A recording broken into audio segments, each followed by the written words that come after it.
के पीछे होकर के बैठ ना जाए, काहे सीट उसका। अच्छा ठीक है, बैठ जाइए बाबा। झगड़ा मत कीजिए, झगड़ा करना गलत था।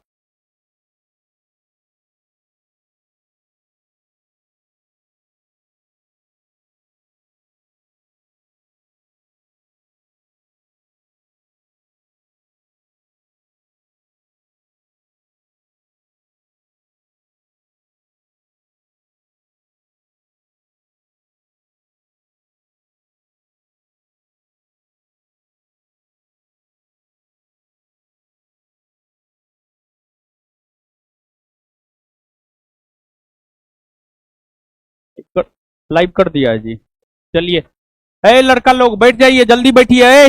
बैठिए जल्दी, आप लोग क्या कर रहे हैं? बैठिए, बैठिए जल्दी बैठिए।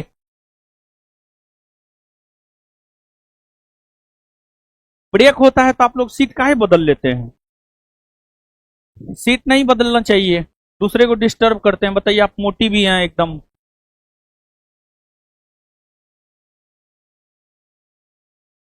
हाँ,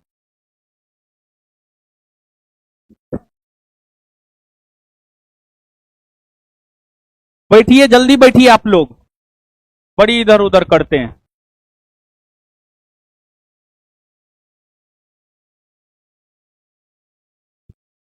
तो बीपीएससी सुबह वाले बैच के लोग हैं ना जी? हाथ खड़ा कीजिए। हाँ, शाम वाले बैच के लोग हैं ना? शाम वाले बैच के लोग हैं ना जी? हाँ, ठीक है। आप ही लोग को लेकर के ये क्लास आयोजित हुआ है, आप ही लोग ने रहिएगा, दिक्कत है। देखिए बाबू, आपके बीपीएससी एग्जाम की हम बात करें, बैठ जाइए हमारे लोग जो है सहयोगी लोग, सब बैठाइए सबको जल्दी। अगर हम बीपीएससी एग्जाम की बात करें तो बीपीएससी एग्जाम में जो है करेंट अफेयर्स का, यानी समसामयिकी घटना का बहुत ही अहम रोल होता है। शांत होइएगा, शांत होइएगा, सबको भगा करके ऑनलाइन क्लास सिर्फ हम लें, नहीं तो एकदम शांत होइए, शांत होइए, पढ़ाने दीजिए। पढ़ाने नहीं देते हैं आप लोग हमको। बैठिए जल्दी जल्दी बैठाइए, हीरो जल्दी जल्दी बैठाओ। बैठा करके लाइव करना चाहिए। अरे बैठो यार जल्दी, ठीक है ठीक है, अब लाइव हो गया, छोड़ो। आप लोग को पीडीएफ मिल ना गया है? पीडीएफ आप लोग लिए? आप लोग ले लिए हैं? ऑनलाइन वाले लोग आप लोग के लिए पीडीएफ जो है भेज देंगे टेलीग्राम चैनल पर।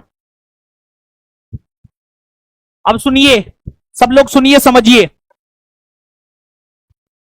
बीपीएससी एग्जाम जो कि 13 सितंबर को होना प्रस्तावित है, 71वीं का बीपीएससी एग्जाम में करंट अफेयर्स का, समसामयिकी घटना का बहुत ही अहम रोल होता है। और एग्जाम ट्रेंड जिस प्रकार से बदला है, उस बदले हुए एग्जाम ट्रेंड के अनुसार अगर हम लोग देखें तो उस बदले हुए एग्जाम ट्रेंड के अनुसार करंट का रोल पहले की तुलना में और भी ज्यादा हो गया है। बीपीएससी को लेकर, करंट को लेकर हम बहुत सारा काम किए हैं, बैच में बहुत सारा कुछ दिए हैं आपको। जहां तक करंट का सवाल है, करंट के अंतर्गत हम लोगों को कई चीजों को पढ़ना होता है। शांत होइएगा कि हम भगाएं सबको, नहीं तो एकदम जल्दी शांत हो जाइए, जल्दी एकदम शांत होइए। अब ठीक है, पढ़ाना शुरू कर रहे हैं, शांत होइए, नहीं तो मारेंगे, बहुत मार मारेंगे हम। ठीक है, शांत होइए, बैठिए जल्दी। सब तो आधा आधा घंटा का ही सबको ब्रेक चाहिए, मारेंगे हम दू झापड़। नहीं आधा घंटा से ज्यादा कैसे हो गया, मारेंगे दू झापड़, मुंह लाल कर देंगे हम। 5:50 में हम गए हैं, ब्रेक का मतलब कब से शुरू? जब से हम गए 5:50 में हम क्लास से निकले हैं, तो ब्रेक तब से शुरू हुआ है। बैठो है। इस बार जो बात करते हुए नजर आया या आई, उसको भगा देंगे क्लास से बाहर। देखिए, करेंट के अंतर्गत रक्षाबंधन के रोज जो हम क्लास लिए थे, उस क्लास में हम आपको 100 क्वेश्चन बताए थे। और 75 गो राष्ट्रीय नियुक्ति बताए थे, 75 गो राष्ट्रीय नियुक्ति बताए थे। करंट के अंतर्गत अंतर्राष्ट्रीय नियुक्ति भी होता है, फिर राष्ट्रीय घटनाक्रम होता है, अंतर्राष्ट्रीय घटनाक्रम होता है, राष्ट्रीय पुरस्कार होता है, अंतर्राष्ट्रीय पुरस्कार होता है। ये सब चीज आपको करंट के अंतर्गत होता है।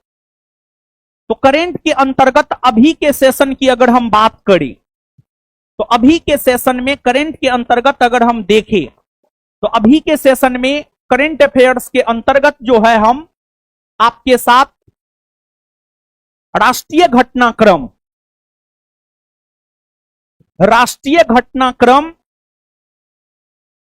से संबंधित क्वेश्चन की चर्चा करेंगे। राष्ट्रीय घटनाक्रम से संबंधित क्वेश्चन की चर्चा जो है अभी की क्लास में हम करेंगे आपके साथ। और मुख्य तौर पर जनवरी 2025 से जुलाई 2025, जनवरी 2025 से जुलाई 2025 हर माह के राष्ट्रीय घटनाक्रम से संबंधित 10 क्वेश्चन हम आपके साथ डील करेंगे, जनवरी से लेकर के जुलाई तक।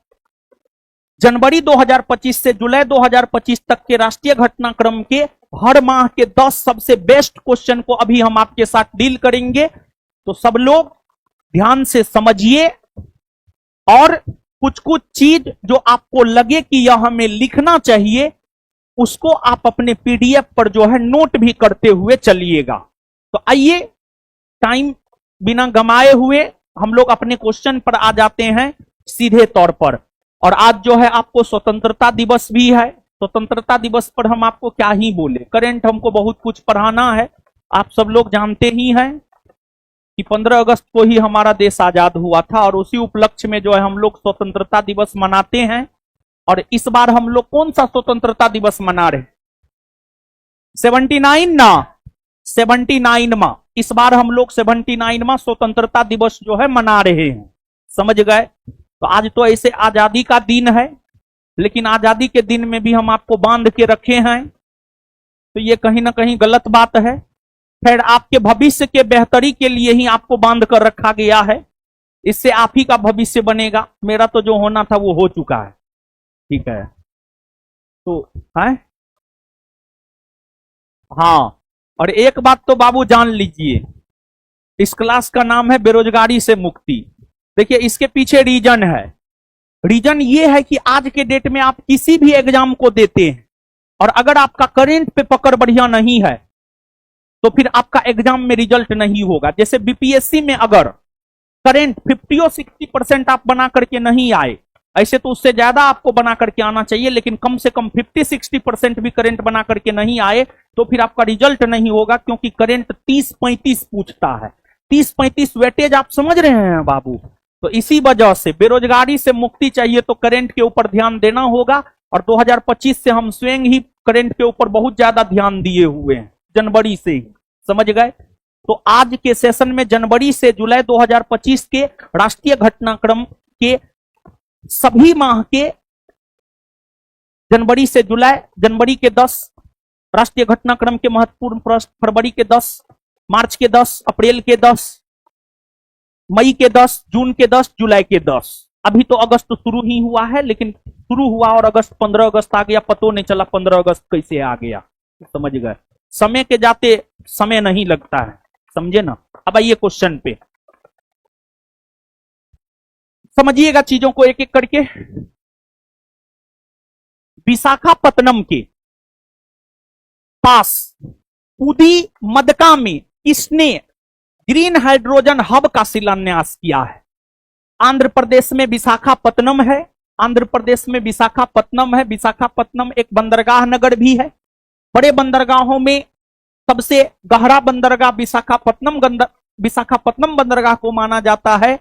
और विशाखापत्तनम के पास उदी मदका में किसने ग्रीन हाइड्रोजन हब का शिलान्यास किया है? ग्रीन हाइड्रोजन हब का शिलान्यास नरेंद्र मोदी जी के द्वारा जो है आपको विशाखापत्तनम के पुदी मदका में किया गया है। अब आप यहां पर थोड़ा सा ग्रीन हाइड्रोजन हब को लेकर के थोड़ा सा आप समझिए, ग्रीन हाइड्रोजन हब को लेकर के थोड़ा सा आप समझिए।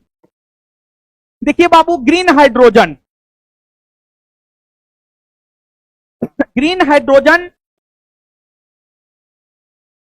गैस की अगर हम बात करें तो इसे जो है GH2 से ग्रीन हाइड्रोजन गैस का जो संकेत है वह आपको GH2 है।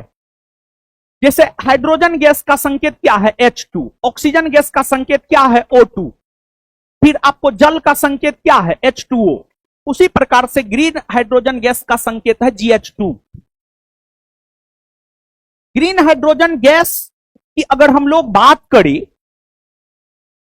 तो इसको लेकर कहा जाता है कि इस गैस का, एक तो यह गैस एक रंगहीन गैस है, रंगहीन गैस है, और इस गैस का जो उत्पादन होता है, इस गैस का जो उत्पादन होता है जल को यानी H2O को, जल को यानी H2O को इलेक्ट्रोलाइज करके, इलेक्ट्रोलाइज,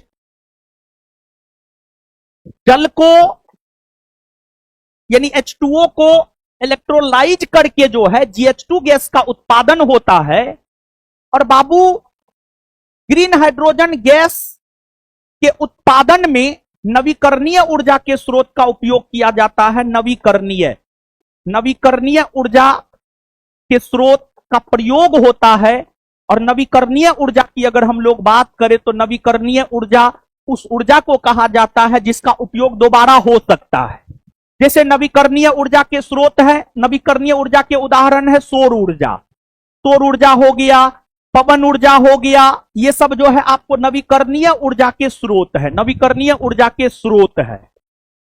और ग्रीन हाइड्रोजन गैस का उत्पादन जल को इलेक्ट्रोलाइज करके होता है और इसके उत्पादन में नवीकरणीय ऊर्जा का उपयोग किया जाता है। और आपको ग्रीन हाइड्रोजन गैस का उत्पादन जो जल को इलेक्ट्रोलाइज करके किया जाता है, इसमें होता यह है, इसमें कार्बन, ग्रीन हाउस गैस जो है, ग्रीन हाउस गैस की अगर हम बात करें तो ग्रीन हाउस गैस के अंतर्गत जो है आपको CO2 आता है, कार्बन डाइऑक्साइड आता है, हाँ CO2 आता है, CO2 के बाद जो है आपको CH4 आता है। ये सब क्या है?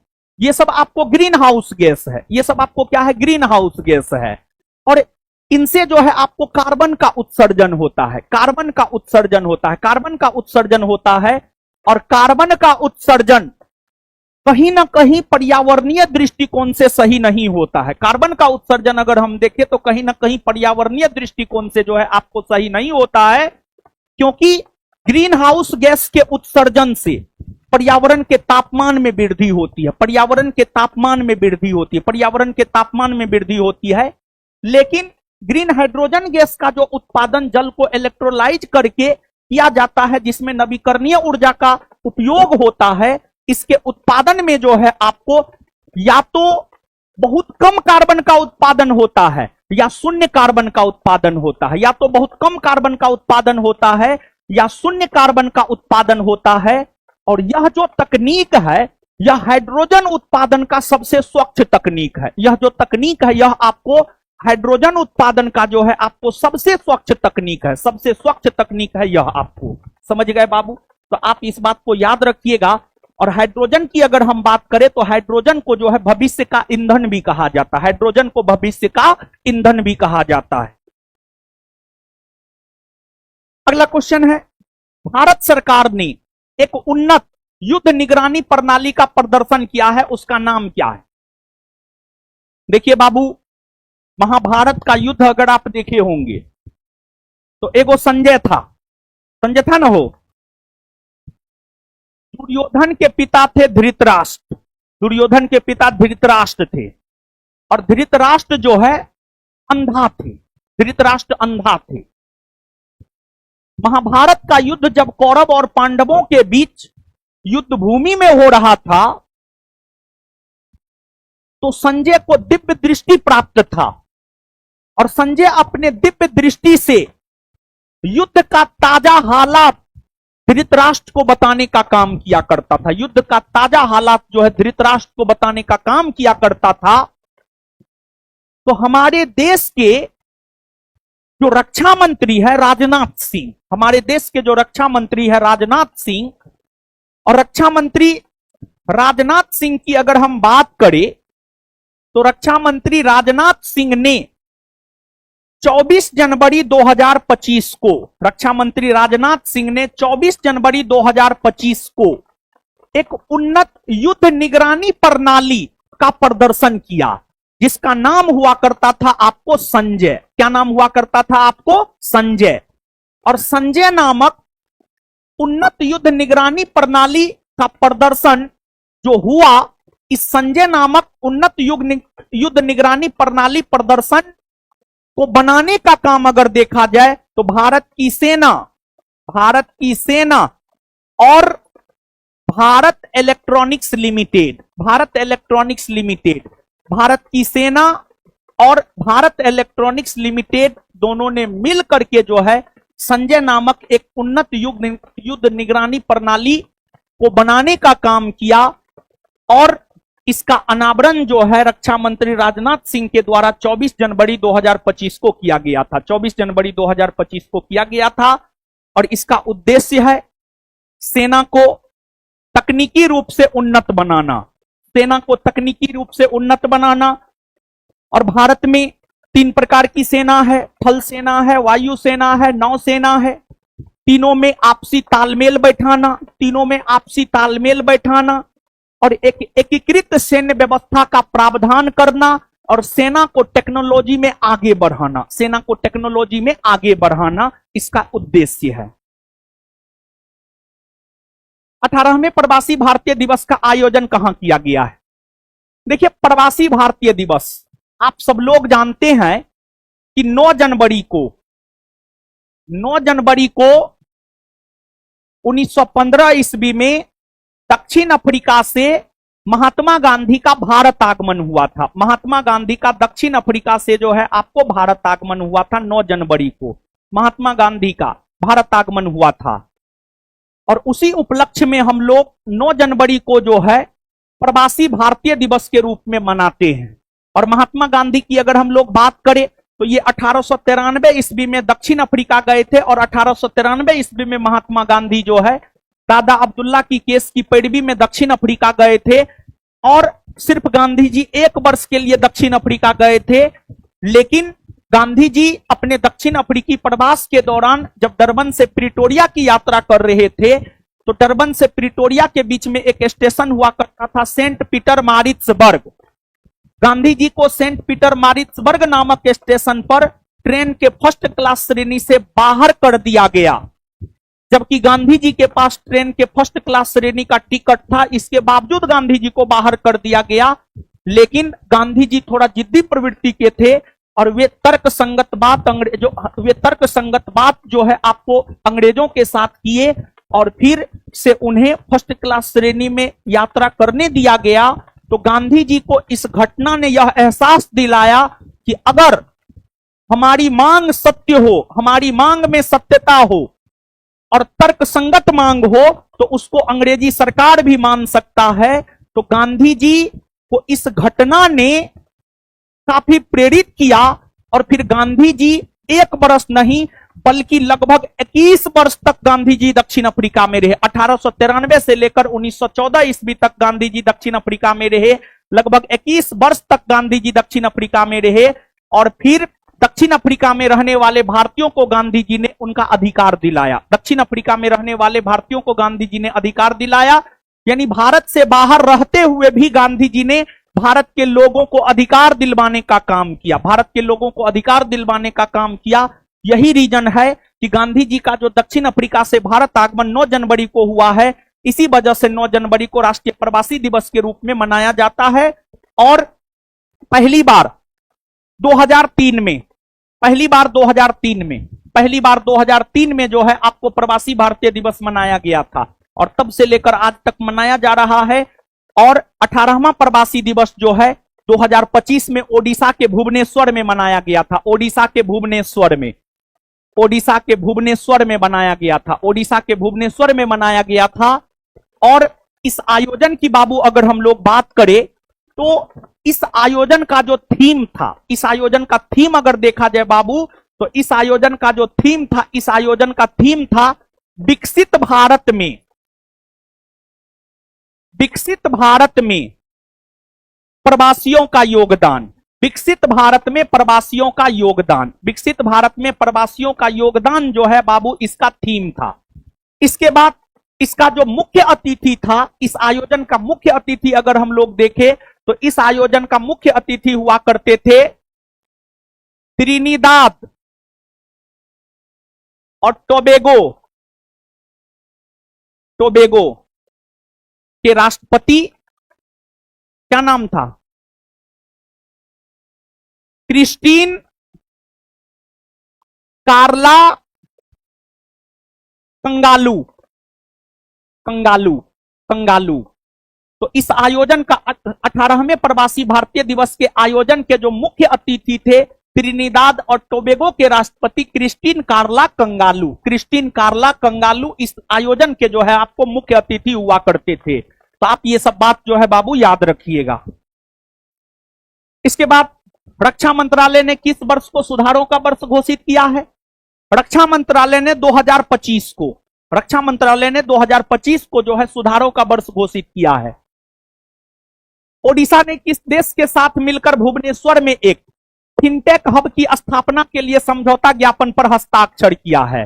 तो ओडिशा ने सिंगापुर के साथ मिलकर, ओडिशा ने जो है आपको सिंगापुर के साथ मिलकर भुवनेश्वर में एक फिनटेक हब की स्थापना किया। फिनटेक हब की स्थापना के लिए समझौता ज्ञापन पर हस्ताक्षर किया और इसका जो उद्देश्य है, इसका उद्देश्य है वित्तीय समावेशन को बढ़ावा देना, वित्तीय समावेशन को जो है बढ़ावा देना, वित्तीय समावेशन को बढ़ावा देना। देखिए वित्तीय समावेशन को बढ़ावा देना, इसका अगर एकदम सिंपल भाषा में अर्थ समझे तो इसका सिंपल भाषा में अर्थ है लोगों की पहुंच बैंक तक और बैंक की पहुंच लोगों तक बनाना, लोगों की पहुंच बैंक तक और बैंक की पहुंच लोगों तक बनाना, इसका सिंपल भाषा में अर्थ है। तो वित्तीय समावेशन के लक्ष्य को पूरा करने के लिए ओडिशा ने सिंगापुर के साथ फिनटेक हब की स्थापना को लेकर समझौता ज्ञापन पर हस्ताक्षर किया। श्रीनगर लेह राष्ट्रीय राजमार्ग पर बने जेड मोड़ सुरंग का नया नाम क्या रखा गया है? देखिए श्रीनगर लेह राष्ट्रीय राजमार्ग, आपको देश में सैकड़ों एनएच है, सैकड़ों राष्ट्रीय राजमार्ग है, देश में सैकड़ों एनएच है, उसमें एक है NH1। NH1 की अगर हम बात करें तो जो NH1 है वह श्रीनगर को लेह से जोड़ता है। तो ये जो श्रीनगर लेह राष्ट्रीय राजमार्ग है ये NH1 है, NH1 है।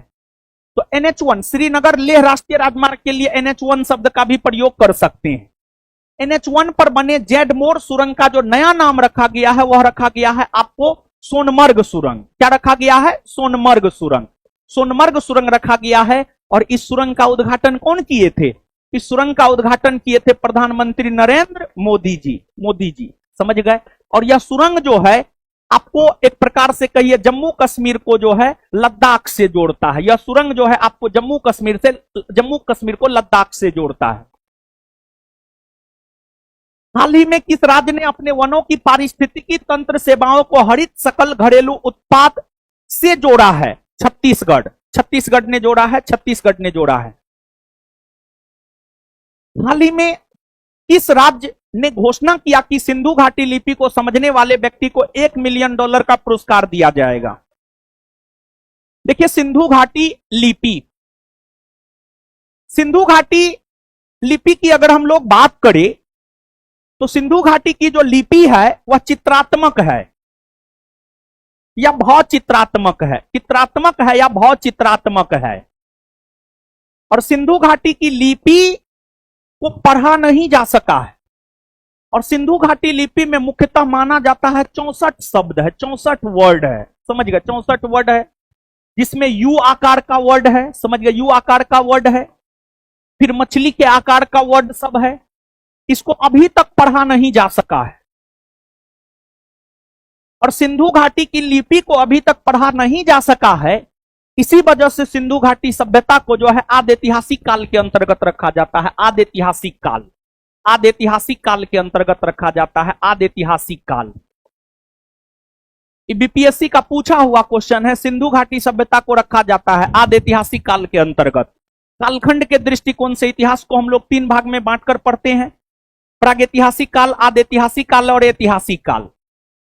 इसमें प्रागैतिहासिक काल के बाद जो आदिऐतिहासिक काल आता है, आदिऐतिहासिक काल की अगर हम लोग बात करें तो वैसा कालखंड जिसका लिखित साक्ष्य उपलब्ध है लेकिन पढ़ा नहीं जा सका है, वही आदिऐतिहासिक काल के अंतर्गत आता है। और हड़प्पाई लिपि लिखित है लेकिन उसको पढ़ा नहीं जा सका है, इसी वजह से इसे हम लोग आदिऐतिहासिक काल के अंतर्गत रखते हैं। और हाल के दिन में जो है तमिलनाडु की राज्य सरकार, तमिलनाडु की राज्य सरकार और तमिलनाडु के मुख्यमंत्री की हम लोग बात करें तो तमिलनाडु के मुख्यमंत्री है MK. Stalin. MK. Stalin Tamil Nadu के मुख्यमंत्री एम.के. स्टालिन के द्वारा जो है आपको, उनकी सरकार के द्वारा जो है आपको यह घोषणा किया गया है कि सिंधु घाटी लिपि को समझने वाले व्यक्ति को $1 मिलियन का पुरस्कार दिया जाएगा। यानी उत्तर क्या हो जाएगा? डी। डी। और आप याद कीजिए, हाल के दिन में तमिलनाडु राज्य की अगर हम बात करें तो तमिलनाडु राज्य काफी चर्चा में रहा। आपको पता है क्यों चर्चा में रहा है? देखिए, सामान्य तौर पर सुनिए, सामान्य तौर पर तमिलनाडु एक राज्य है और राज्य में कानून बनाने वाली सबसे बड़ी संस्था कौन है? तो राज्य में कानून बनाने वाली सबसे बड़ी संस्था है राज्य विधान मंडल। और राज्य विधान मंडल को लेकर चर्चा है संविधान के अनुच्छेद 168 में। और अनुच्छेद 168 यह कहता है राज्यपाल, विधानसभा, विधान परिषद को मिलाकर राज्य विधान मंडल का गठन किया जाता है। अब वैसा राज्य जहां विधान परिषद नहीं है वहां राज्यपाल और विधानसभा को मिलाकर राज्य विधान मंडल का गठन होता है। तमिलनाडु में विधान परिषद नहीं है। तमिलनाडु के राज्य विधानमंडल के अंतर्गत विधानसभा और राज्यपाल आता है। तमिलनाडु में जो कानून तमिलनाडु के राज्य विधानमंडल के द्वारा बनाया जाता है उसमें सबसे पहले तमिलनाडु की विधानसभा विधेयक को पारित करता है और फिर वह राज्यपाल के पास जाता है। राज्यपाल उस पर अपना हस्ताक्षर करता है। राज्यपाल उस पर अपना हस्ताक्षर करता है और राज्यपाल के हस्ताक्षर के बाद जो है वह कानून बन जाता है। अब तमिलनाडु की विधानसभा कई विधेयक को पारित करके राज्यपाल को भेज दिया। राज्यपाल को भेज दिया। राज्यपाल उस पर सहमति ही नहीं दिया और कई वर्षों से वो अटका हुआ था। और राज्यपाल किसी भी विधेयक पर अनुमति अनुच्छेद 200 के तहत देता है और राज्यपाल किसी विधेयक को राष्ट्रपति के लिए आरक्षित रखता है अनुच्छेद 201 के तहत। अनुच्छेद 201 के तहत। और ठीक है, विधानसभा पारित कर दिया, राज्यपाल अगर अनुमति नहीं दिया तो फिर वो कानून नहीं बनता है। बिना राष्ट्रपति या राज्यपाल के मंजूरी के कोई भी विधेयक कानून नहीं बन सकता है। लेकिन तमिलनाडु की विधानसभा के द्वारा कई विधेयक पारित करके राज्यपाल के पास भेजा गया। राज्यपाल उसे राष्ट्रपति के लिए आरक्षित कर दिया। वह कानून ही नहीं बन पाया क्योंकि संविधान में, क्योंकि भारत के संविधान में इस बात का वर्णन नहीं है कि राष्ट्रपति या राज्यपाल किसी विधेयक को कितना दिन तक रोक कर रख सकता है। और जब प्रावधान नहीं है तो यह माना जा सकता है कि राष्ट्रपति या राज्यपाल किसी भी विधेयक को अनिश्चित काल तक के लिए रख सकता है। तो राष्ट्रपति या राज्यपाल इसी अधिकार का प्रयोग करते हुए जो है कई विधेयकों को अटकाए रखा था। तो फिर तमिलनाडु की राज्य सरकार सुप्रीम कोर्ट चली गई और फिर सुप्रीम कोर्ट ने आदेश दिया। सुप्रीम कोर्ट को कुछ विशेषाधिकार प्राप्त है और सुप्रीम कोर्ट अपने विशेषाधिकार के तहत जो है आदेश दिया कि तमिलनाडु में लंबित 10 विधेयक बिना राज्यपाल या राष्ट्रपति के अनुमति के कानून के रूप में हम पारित करने की घोषणा करते हैं। और सुप्रीम कोर्ट इस प्रकार की घोषणा अनुच्छेद 142 के तहत किया है। सुप्रीम कोर्ट इस प्रकार की घोषणा जो है अनुच्छेद 142 के तहत किया है। और तमिलनाडु राज्य को लेकर यह जो घटना हुआ है सुबह वाले फाउंडेशन बैच में करंट के संदर्भ में जो है काफी विस्तार पूर्वक हम बताए थे। उसका वीडियो संभवतः यूट्यूब चैनल पर भी है। अगर इस टॉपिक को आप अच्छे से समझना चाहते हैं तो संस्थान के यूट्यूब चैनल पर हम इसको पढ़ाए हुए हैं, आप जाकर के देख लीजिए। यानी एक बात आप समझिए, हाल के दिनों में तमिलनाडु एक ऐसा राज्य बना है जहां बिना राज्यपाल और राष्ट्रपति के अनुमति के 10 विधेयक कानून बन गया है। और वह 10 विधेयक कानून जो है सुप्रीम कोर्ट के आदेश से बना है। सुप्रीम कोर्ट के आदेश से बना है और यह विधायिका और कार्यपालिका से संबंधित प्रश्न है। विधायिका, कार्यपालिका, न्यायपालिका तीनों इसमें इंक्लूड है। राज्यपाल इंक्लूड है, कार्यपालिका हो गया, विधानसभा इंक्लूड है, विधायिका हो गया और सुप्रीम कोर्ट इंक्लूड है। कार्यपालिका, विधायिका, न्यायपालिका तीनों हो गया। यहां से प्रश्न आने की पूरी संभावना है। और इस टॉपिक को विस्तार से समझना है तो यूट्यूब पे एक लेक्चर होगा मेरा, हम समझाए हुए हैं, वहां पर जाकर के आप देख सकते हैं। समझ गए? आप लिखिएगा तमिलनाडु इश्यूड डिस्कस बाय रोशन आनंद, हमको लगता है आ जाएगा। ठीक है, आगे आइए। अब भारत में कॉफी क्षेत्र के संबंध में निम्नलिखित में से कौन सा कथन सत्य है? भारत दुनिया का 5वां सबसे बड़ा कॉफी निर्यातक है। नहीं, गलत है। भारत दुनिया का 5वां सबसे बड़ा कॉफी निर्यातक नहीं है। भारत दुनिया का 7वां सबसे बड़ा कॉफी निर्यातक है। भारत दुनिया का 7वां सबसे बड़ा कॉफी निर्यातक है, 7वां। वही विश्व में सबसे ज्यादा कॉफी का उत्पादन और निर्यात करता है ब्राजील। कॉफी का उत्पादन और निर्यात दोनों जो है आपको ब्राजील करता है। और ब्राजील में एक बंदरगाह है सेंटोस बंदरगाह। ब्राजील में एक बंदरगाह है सेंटोस बंदरगाह। और ब्राजील का जो सेंटोस बंदरगाह है, यहां से जो है विश्व के अलग अलग देशों को कॉफी निर्यात किया जाता है। इस सेंटोस बंदरगाह को जो है कॉफी बंदरगाह के नाम से भी जाना जाता है। जो सेंटोस बंदरगाह है इसे हम लोग कॉफी बंदरगाह के नाम से भी जानते हैं। 2023-24 में भारत का कॉफी निर्यात पहली बार 1 बिलियन के पार पहुंचा है। हां, सही है, यही सही है, यही इसका उत्तर हो जाएगा बाबू, यही सही है, यही इसका उत्तर होगा। भारत केवल अरेबिका कॉफी का उत्पादन करता है? नहीं, भारत जो है अरेबिका कॉफी का भी उत्पादन करता है, रोबास्टा कॉफी का भी उत्पादन करता है। तो भारत केवल अरेबिका कॉफी का उत्पादन नहीं करता है, भारत अरेबिका के साथ साथ जो है रोबास्टा कॉफी का भी उत्पादन करता है। भारत में मुख्यतः कॉफी का उत्पादन गंगा के मैदान में होता है? नहीं, भारत में कॉफी का उत्पादन बाबू अगर हम लोग देखें तो भारत में जो कॉफी का उत्पादन है ना बाबू, आपको इधर पश्चिमी घाट है और इधर पूर्वी घाट है। भारत में कॉफी का उत्पादन मुख्य तौर पर पश्चिमी घाट और पूर्वी घाट में होता है। पश्चिमी घाट और पूर्वी घाट में होता है, पश्चिमी घाट और पूर्वी घाट में होता है, पूर्वी घाट में होता है। ऐसा हम क्यों कह रहे हैं? भारत में कॉफी उत्पादक 3 बड़े राज्यों को अगर आप जानेंगे तो भारत में कॉफी उत्पादन में प्रथम स्थान पर है कर्नाटक, द्वितीय स्थान पर है केरल और तृतीय स्थान पर है तमिलनाडु। तृतीय स्थान पर है बाबू आपको तमिलनाडु। तो अब आप हमको बताइए, यहां पर केरल है, यहां पर इधर जो है कर्नाटक है और इधर जो है आपको तमिलनाडु है। तो पश्चिमी घाट के अंतर्गत गुजरात, महाराष्ट्र, गोवा, कर्नाटक, केरल जैसे राज्य आते हैं पश्चिमी घाट के अंतर्गत। फिर पूर्वी घाट के अंतर्गत जो है ओडिशा, आंध्र प्रदेश, तमिलनाडु जैसे राज्य आते हैं। तो और पूरे भारत में सबसे ज्यादा कॉफी का उत्पादन कर्नाटक करता है। कर्नाटक पश्चिमी घाट के अंतर्गत आता है। तो इसलिए जो है हम कह सकते हैं कॉफी का उत्पादन मुख्य तौर पर पश्चिमी घाट और पूर्वी घाट में होता है, ना कि उत्तरी गंगा के मैदान में होता है। और आप सब लोग बाबू जानते होंगे कि पश्चिमी घाट और पूर्वी घाट की अगर हम लोग बात करें तो ये दोनों कहां मिलती है? तमिलनाडु के नीलगिरी क्षेत्र में मिलती है। तमिलनाडु के नीलगिरी क्षेत्र में मिलती है। और नीलगिरी की अगर हम लोग बात करें तो यहां पर पाई जाने वाली जनजाति है टोडा जनजाति है।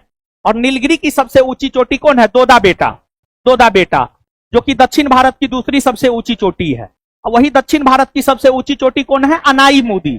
दक्षिण भारत की सबसे ऊंची चोटी कौन है? अनाई-मुदी। अनाई-मुदी जो है आपको दक्षिण भारत की सबसे ऊंची पर्वत चोटी है, दक्षिण भारत की सबसे ऊंची पर्वत चोटी है।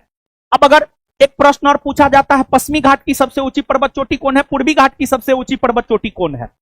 तो पश्चिमी घाट की सबसे ऊंची पर्वत चोटी है अनाई-मुदी। पश्चिमी घाट की सबसे ऊंची पर्वत चोटी है अनाई-मुदी, जो कि दक्षिण भारत की भी सबसे ऊंची पर्वत चोटी है। और पूर्वी घाट की अगर हम लोग बात करें तो पूर्वी घाट की सबसे ऊंची पर्वत चोटी है जिंदागढ़ा पर्वत। और अगर ऑप्शन में जिंदागढ़ा ना हो तब महेंद्रगिरी के साथ जाइए। अगर ऑप्शन में जिंदागढ़ा ना हो तब महेंद्रगिरी के साथ जाइए, ऐसे जिंदागढ़ा माना जाएगा। तो ये सब बात भी जो है बाबू आप याद रखने का प्रयास कीजिएगा। तो ये जो प्रश्न है, इस प्रश्न का उत्तर बाबू आपको मिल गया। इसका उत्तर क्या हो जाएगा? बी। गणतंत्र दिवस 2025 के संदर्भ में निम्नलिखित कथनों में उपर्युक्त में से कौन सा कथन सही है? पहला, इंडोनेशिया के राष्ट्रपति श्री प्रोबोवो सुबियांतो परेड में मुख्य अतिथि थे। सही है या गलत? एकदम सही है। और भारत ने 26 जनवरी 2025 को जो गणतंत्र दिवस मनाया है, क्या मां गणतंत्र दिवस था? 76वां या 75वां? 76वां ना, 76वां। भारत ने 76वां गणतंत्र दिवस मनाया। और भारत में गणतंत्र दिवस में एक परंपरा रही है कि किसी न किसी देश के राष्ट्राध्यक्ष को मुख्य अतिथि के तौर पर जो है आमंत्रित किया जाता है। और जानते हैं बाबू, जब पहली बार भारत 26 जनवरी 1950 को गणतंत्र दिवस मना रहा था, तो उसमें भी मुख्य अतिथि हुआ करते थे इंडोनेशिया के ही राष्ट्रपति। और 2025 में भी है इंडोनेशिया के ही राष्ट्रपति। उस समय राष्ट्रपति कोई और थे और वर्तमान में प्रोबोवो सुबियांतो है। तो ये मुख्य अतिथि थे। ये बात जो है आपको सही है।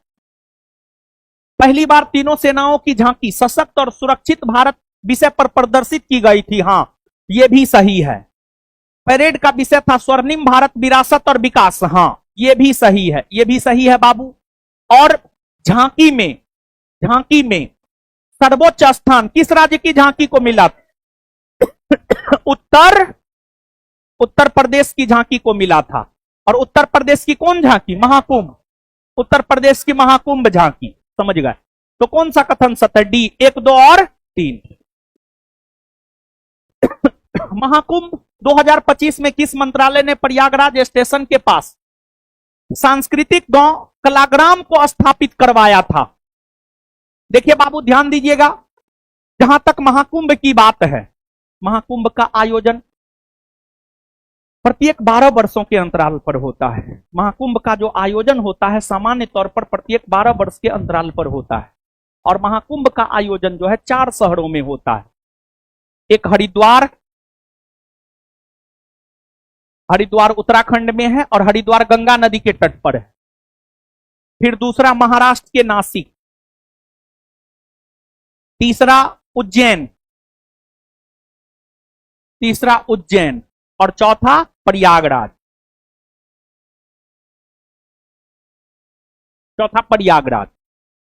प्रयागराज में 2025 में महाकुंभ का आयोजन हुआ है। प्रयागराज में 2025 में महाकुंभ का आयोजन हुआ है। प्रयागराज, जिसे कि इलाहाबाद के नाम से भी पहले जाना जाता था, और जो प्रयागराज शहर है यह गंगा और यमुना के संगम पर है। गंगा और यमुना के संगम पर जो है आपको प्रयागराज शहर है। प्रयागराज में 2025 में महाकुंभ का आयोजन हुआ है। और इस महाकुंभ 2025 के दौरान जो है संस्कृति मंत्रालय ने प्रयाग स्टेशन के पास सांस्कृतिक गांव कलाग्राम को स्थापित किया था। यानी उत्तर क्या हो जाएगा? संस्कृति मंत्रालय।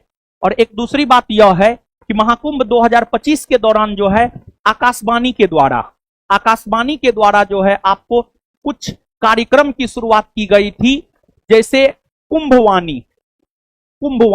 आकाशवाणी के द्वारा जो है कुंभवाणी, कुंभमंगल ये सब कार्यक्रम की शुरुआत जो है आपको आकाशवाणी के द्वारा जो है महाकुंभ के दौरान किया गया था। तो महाकुंभ 2025 के दौरान आकाशवाणी के द्वारा कुंभवाणी और कुंभमंगल नामक कार्यक्रम जो है आपको चलाया गया था। समझ गए? याद रखिएगा। और इसमें महाकुंभ के दौरान जो है बहुत ज्यादा भगदड़ और भी हुआ था। समझ गए? मौनी अमावस्या के दिन जो है आपको भगदड़ हुआ था। और उसकी जांच हेतु किसकी अध्यक्षता में कमेटी गठित है? हर्ष कुमार। ठीक है, हर्ष कुमार। इस राजवंश से संबंधित चराई देव मोई देव को पूर्वोत्तर भारत का पहला और देश का 43वां सांस्कृतिक विश्व धरोहर स्थल घोषित किया गया है। अहोम राजवंश से संबंधित चराई देव मोई देव को पूर्वोत्तर भारत का पहला और देश का 43वां सांस्कृतिक विश्व धरोहर स्थल घोषित किया गया है। अब देखिए बाबू, अहोम वंश की अगर हम बात करें, म्यांमार के एक शान राजकुमार हुआ करते थे सकूफा। म्यांमार के एक राजकुमार हुआ करते थे सकूफा। शकूफा के बारे में कहा जाता है कि शकूफा ने पटकाई बूम पर्वत को पार किया। पटकाई बूम पर्वत अरुणाचल प्रदेश में है। पटकाई बूम पर्वत अरुणाचल प्रदेश में है। मीरी, अबोर, मिसमी, पटकाई बूम, ये तमाम ऐसे पर्वत है जो अरुणाचल प्रदेश में है। इसमें जो पटकाई बूम पर्वत है ये भारत को म्यांमार से अलग करता है। तो शकूफा म्यांमार के थे। ये शकूफा जो है पटकाई बूम पर्वत को पार कर ब्रह्मपुत्र घाटी में आए और ब्रह्मपुत्र घाटी में आकर के शकूफा ने 1228 ईस्वी में शकूफा ने 1228 ईस्वी में असम में अहोम राजवंश की स्थापना किया। असम में अहोम राजवंश की स्थापना किया। असम में अहोम राजवंश की स्थापना किया। और यह अहोम राजवंश 1228 ईस्वी से लेकर के 1826 ईस्वी तक अस्तित्व में रहा। 1228 ईस्वी से लेकर के 1826 ईस्वी तक जो है यह अहोम राजवंश अस्तित्व में रहा। इस अहोम राजवंश के बारे में कहा जाता है कि अहोम राजवंश के शासकों ने 1671 में सरायघाट के युद्ध में मुगलों को पराजित किया था। सरायघाट के युद्ध में मुगलों को पराजित किया था। आप इसी बात से अहोम राजवंश के शासकों के शक्तिशाली होने का अनुमान लगा सकते हैं कि अहोम राजवंश के शासक इतने अधिक शक्तिशाली थे कि मुगल सेना को पराजित कर दिया था सरायघाट के युद्ध में, जो युद्ध 1671 ईस्वी में हुआ था। लेकिन इस राजवंश का पतन प्रथम आंग्ल बर्मा युद्ध से हो गया। प्रथम आंग्ल बर्मा युद्ध की अगर हम बात करें तो जो प्रथम आंग्ल बर्मा युद्ध है, आंग्ल मतलब अंग्रेज, बर्मा मतलब बर्मा यानी म्यांमार। अंग्रेज और बर्मा नरेश के बीच जो युद्ध हुआ है उस युद्ध को ही आंग्ल बर्मा युद्ध कहा जाता है, जिसमें 3 आंग्ल बर्मा युद्ध हुआ है।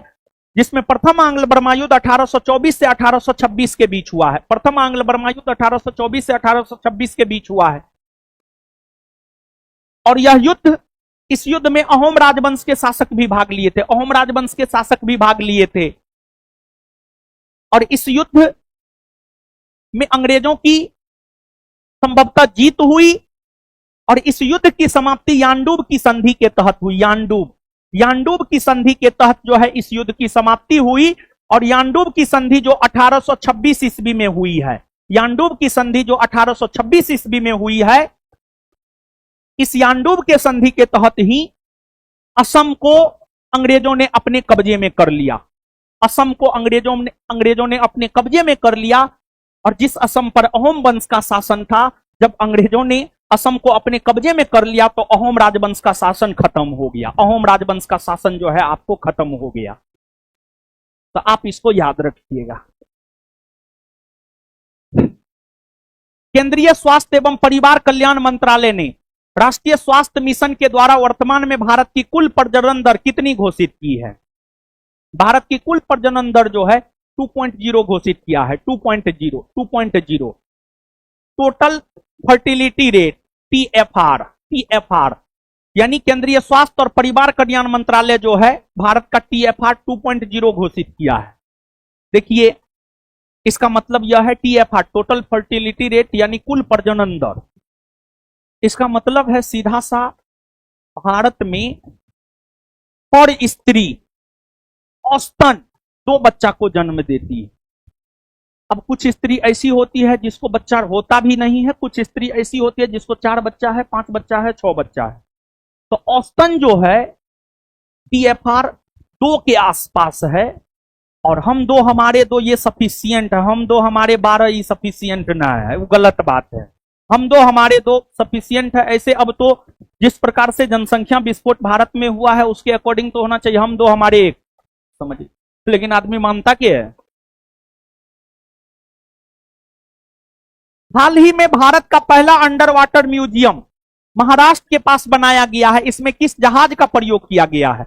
इसमें जो है ना INS गुलदार का प्रयोग हुआ है। INS गुलदार।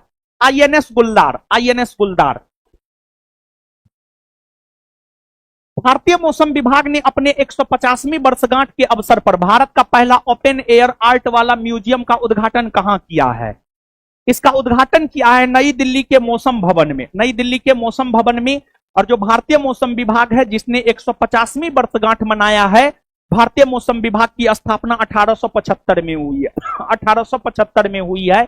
और भारतीय मौसम विभाग का जो काम है, मौसम का पूर्वानुमान लगाना कि वर्षा होने वाला है या वर्षा नहीं होने वाला है, सूखा उत्पन्न होने वाला है या नहीं होने वाला है, बाढ़ आने वाला है या नहीं आने वाला है, इस सब को लेकर के जो है पूर्वानुमान लगाना जो है भारतीय मौसम विभाग का काम होता है, जो 1875 में स्थापित हुआ है, जो अपना 150वां वर्षगांठ मनाया है। हाल ही में भारत की गहरे समुद्र में जाने वाली किन पनडुब्बी को चेन्नई बंदरगाह पर वेट टेस्टिंग सफलतापूर्वक पार किया है? मत्स्य 6000, मत्स्य 6000, मत्स्य 6000। और यह जो चेन्नई बंदरगाह है, यह तमिलनाडु में स्थित है और भारत का सबसे प्राचीनतम बंदरगाह है। भारत का सबसे प्राचीनतम बंदरगाह चेन्नई बंदरगाह को माना जाता है, जो कि तमिलनाडु में है। और चेन्नई बंदरगाह एक बड़े बंदरगाह की श्रेणी में आता है। और चेन्नई बंदरगाह के अलावे तमिलनाडु में जो है आपको एन्नौर बंदरगाह हो गया, एन्नौर के बाद तूतीकोरिन बंदरगाह हो गया, ये सब तमिलनाडु में ही स्थित बंदरगाह है। हाल ही में उपनिवेशकालीन प्रभाव को हटाने के लिए कोलकाता के फोर्ट विलियम का नया नाम क्या रखा गया है? कोलकाता के फोर्ट विलियम का नया नाम रखा गया है विजय दुर्ग। क्या रखा गया है? विजय दुर्ग। अब यहां पर बाबू एक बात समझिएगा, Fort William, Fort William, Fort Saint George, Saint George, Fort Louis और Fort Orleans, Fort Orleans, Fort Orleans. समझिए, देखिए अंग्रेजों ने एक अंग्रेज हुआ करता था जॉब चारनाक। जॉब चारनाक नामक अंग्रेज ने सूतानती, कालीकाटा, गोविंदपुर, इन तीनों गांव को मिलाकर कोलकाता नामक एक नया शहर बनाया। कोलकाता शहर जॉब चारनाक ने बनाया। जैसे कोलकाता शहर जॉब चारनाक ने बनाया, वैसे मुंबई शहर गेराल्ड रंगियार ने, और मद्रास फ्रांसिस डे ने बनाया, मद्रास फ्रांसिस डे ने बनाया। अंग्रेजों ने जो कलकत्ता का किलाबंदी किया, अंग्रेजों ने जो कलकत्ता का किलाबंदी किया, अंग्रेजों ने जो कलकत्ता में किलाबंद कोठी का निर्माण किया, उसे नाम दिया गया फोर्ट विलियम। और फोर्ट विलियम का प्रथम प्रशासक बनाया गया था चार्ल्स आयर को। फोर्ट विलियम का प्रथम प्रशासक अगर देखा जाए तो फोर्ट विलियम का प्रथम प्रशासक बनाया गया था चार्ल्स आयर को। चार्ल्स आयर को जो है फोर्ट विलियम का प्रथम प्रशासक बनाया गया था, चार्ल्स आयर को। चार्ल्स आयर को फोर्ट विलियम का प्रथम प्रशासक बनाया गया था। अब अंग्रेज कब 1947 में चला गया, अब भी उसको विजय फोर्ट विलियम ही कहा जा रहा है। बहुत बढ़िया काम किया गया है कि उसका नाम बदल करके विजय दुर्ग कर दिया गया, बहुत बढ़िया बात है। इसके बाद अब देखिएगा बाबू, अंग्रेजों ने मद्रास का भी किलाबंदी किया, अंग्रेजों ने मद्रास का भी किलाबंदी किया। अंग्रेजों ने जो मद्रास का किलाबंदी किया, मद्रास के संस्थापक फ्रांसिस डे थे। मद्रास जिसे आज चेन्नई के नाम से जाना जाता है। अंग्रेजों ने जो मद्रास का किलाबंदी किया उसे कहा जाता Fort Saint George, Fort Saint George, Fort Saint George. फिर इसके बाद आपको अंग्रेजों के बाद एक फ्रांसीसी ईस्ट इंडिया कंपनी का भी भारत आगमन हुआ था। 1664 में फ्रांसीसी ईस्ट इंडिया कंपनी की स्थापना हुई थी। फ्रांसीसियों ने पांडिचेरी को अपना मुख्यालय बनाया था, पांडिचेरी जिसे पुडुचेरी भी कहा जाता है। फ्रांसीसियों ने पांडिचेरी को जो अपना मुख्यालय नगर बनाया था, तो फ्रांसीसियों ने पांडिचेरी में किलाबंद कोठी का निर्माण किया। फ्रांसीसियों ने पांडिचेरी में जो किलाबंद कोठी का निर्माण किया उसे कहा जाता फोर्ट लुई। क्या कहा जाता? Fort Louis. फिर फ्रांसीसियों ने बंगाल के चंद्रनगर, बंगाल के चंद्रनगर, बंगाल में एक जगह है चंद्रनगर, फ्रांसीसियों ने बंगाल के चंद्रनगर में जो किलाबंद कोठी का निर्माण किया, बंगाल के चंद्रनगर में जो किलाबंद कोठी का निर्माण फ्रांसीसियों ने किया उसे कहा जाता फोर्ट ऑरिएलेंस, फोर्ट ऑरिएलेंस कहा जाता है। कभी काल यहां से जो है आपको प्रश्न पूछता है, फोर्ट विलियम का नाम बदल करके विजय दुर्ग कर दिया गया है, तो ये बात बताना यहां पर हमको मुनासिब लगा तो हम आपको बता दिए, आप याद रखिएगा। ठीक है बाबू। भारत का पहला स्वदेशी स्वचालित जैव चिकित्सा अवशिष्ट उपचार संयंत्र कहां स्थापित किया जाएगा? भारत का पहला स्वदेशी स्वचालित जैव चिकित्सा अवशिष्ट उपचार संयंत्र जो है एम्स दिल्ली में स्थापित किया जाएगा, दिल्ली के एम्स में स्थापित किया जाएगा, दिल्ली के एम्स में स्थापित किया जाएगा। और दिल्ली एम्स की स्थापना जो है आपको 1956 ईस्वी में हुई है, 1956 ईस्वी में हुई है। और भारत का पहला एम्स दिल्ली एम्स को माना जाता है, समझ गए। और एम्स है तो स्वास्थ्य मंत्रालय के अधीन ही काम करेगा, बात सीधी है। स्वास्थ्य मंत्रालय के अधीन यह काम करने वाली एक स्वायत्त निकाय है, एक स्वायत्त निकाय है एम्स। हाल ही में केंद्रीय मंत्री सर्बानंद सोनोवाल ने किस स्थान पर अंतर्देशीय जलमार्ग टर्मिनल का उद्घाटन किया है? अंतर्देशीय जलमार्ग टर्मिनल का उद्घाटन सर्बानंद सोनोवाल ने असम के जोगीघोपा में किया है, असम के जोगीघोपा में किया है। और असम के जोगीघोपा में जो है आपको ब्रह्मपुत्र नदी के तट पर किया है, ब्रह्मपुत्र नदी के तट पर किया है, ब्रह्मपुत्र नदी के तट पर किया है। और बाबू आपको जो अंतर्देशीय जलमार्ग टर्मिनल है इसका उद्घाटन जो असम में ब्रह्मपुत्र नदी पर जोगीघोपा में हुआ है, यह जलमार्ग परिवहन को नियंत्रित करने का काम करेगी। यह जलमार्ग परिवहन को नियंत्रित करने का काम करेगी, जलमार्ग परिवहन को जो है नियंत्रित करने का काम करेगी। और अगर हम लोग बात करें ब्रह्मपुत्र नदी पर, तो ब्रह्मपुत्र नदी पर जो है राष्ट्रीय जलमार्ग संख्या 2 का निर्माण हुआ है। ब्रह्मपुत्र नदी पर असम राज्य में जो है आपको राष्ट्रीय जलमार्ग संख्या 2 का निर्माण हुआ है, राष्ट्रीय जलमार्ग संख्या 2। राष्ट्रीय जलमार्ग संख्या 2 की अगर हम बात करें तो यह असम में ब्रह्मपुत्र नदी पर है और यह सदिया से धुबरी के बीच में फैला हुआ है, सदिया से धुबरी के बीच में फैला हुआ है, सदिया से धुबरी के बीच में जो है आपको फैला हुआ है। और जिस प्रकार ब्रह्मपुत्र नदी पर असम में राष्ट्रीय जलमार्ग संख्या 2 है सदिया से धुबरी के बीच में, और ब्रह्मपुत्र नदी की अगर हम लोग बात करें तो ब्रह्मपुत्र नदी पर ही जो है एगो झील है, द्वीप है, सॉरी द्वीप है। ब्रह्मपुत्र नदी पर एक द्वीप है, उसका नाम है माजुली द्वीप, माजुली द्वीप जो कि असम में है, माजुली द्वीप जो कि असम में है। और माजुली द्वीप को जिला का दर्जा दिया गया है, और माजुली द्वीप पहला द्वीप है जिसे जिला का दर्जा दिया गया, जिसे जिला का दर्जा दिया गया है। और ब्रह्मपुत्र नदी की हम लोग बात करें तो इसे कई नामों से जाना जाता है। ब्रह्मपुत्र नदी को जो है तिब्बत में सांगपो कहते हैं, तिब्बत में सांगपो कहते हैं। फिर अरुणाचल प्रदेश में दिहांग दिबांग कहते हैं, अरुणाचल प्रदेश में दिहांग दिबांग कहते हैं। फिर इसे जो है असम में ब्रह्मपुत्र कहते हैं, असम में क्या कहते हैं? ब्रह्मपुत्र, असम में ब्रह्मपुत्र कहते हैं। और इसे बांग्लादेश में क्या कहते हैं? इसे बांग्लादेश में क्या कहते हैं? जमुना, बांग्लादेश में क्या कहते हैं? जमुना, बांग्लादेश में जमुना कहते हैं, समझ गए। और ब्रह्मपुत्र नदी का उद्गम कहां है? तिब्बत के मानसरोवर झील से होती है। और इसका संगम या मोहाना बंगाल की खाड़ी। और ब्रह्मपुत्र नदी जो है अपना जल बंगाल की खाड़ी में मेघना नाम से गिराती है, मेघना नाम से गिराती है। और जिस प्रकार ब्रह्मपुत्र नदी पर राष्ट्रीय जलमार्ग संख्या 2 है, उसी प्रकार से राष्ट्रीय जलमार्ग संख्या 1 की अगर आप बात करेंगे तो जो राष्ट्रीय जलमार्ग संख्या 1 है, राष्ट्रीय जलमार्ग संख्या 1 की अगर हम बात करें तो यह गंगा नदी पर है, गंगा नदी पर है। और इसका विस्तार जो है आपको प्रयागराज से हल्दिया के बीच में है, प्रयागराज से हल्दिया के बीच में है, प्रयागराज से हल्दिया के बीच में है। फिर आपने 2 जान ही लिया है। फिर राष्ट्रीय जलमार्ग संख्या 3, राष्ट्रीय जलमार्ग संख्या 3 की अगर हम बात करें तो जो राष्ट्रीय जलमार्ग संख्या 3 है, राष्ट्रीय जलमार्ग संख्या 3 है, यह पश्चिमी तटीय नहर पर है, केरल में है। यह पश्चिमी तटीय नहर पर है, पश्चिमी तटीय नहर पर है और केरल में है। और केरल में यह कोल्लम को कोट्टापुरम से जोड़ता है, केरल में कोल्लम से कोट्टापुरम के बीच में है, कोल्लम से कोट्टापुरम के बीच में है, कोल्लम से कोट्टापुरम के बीच में है।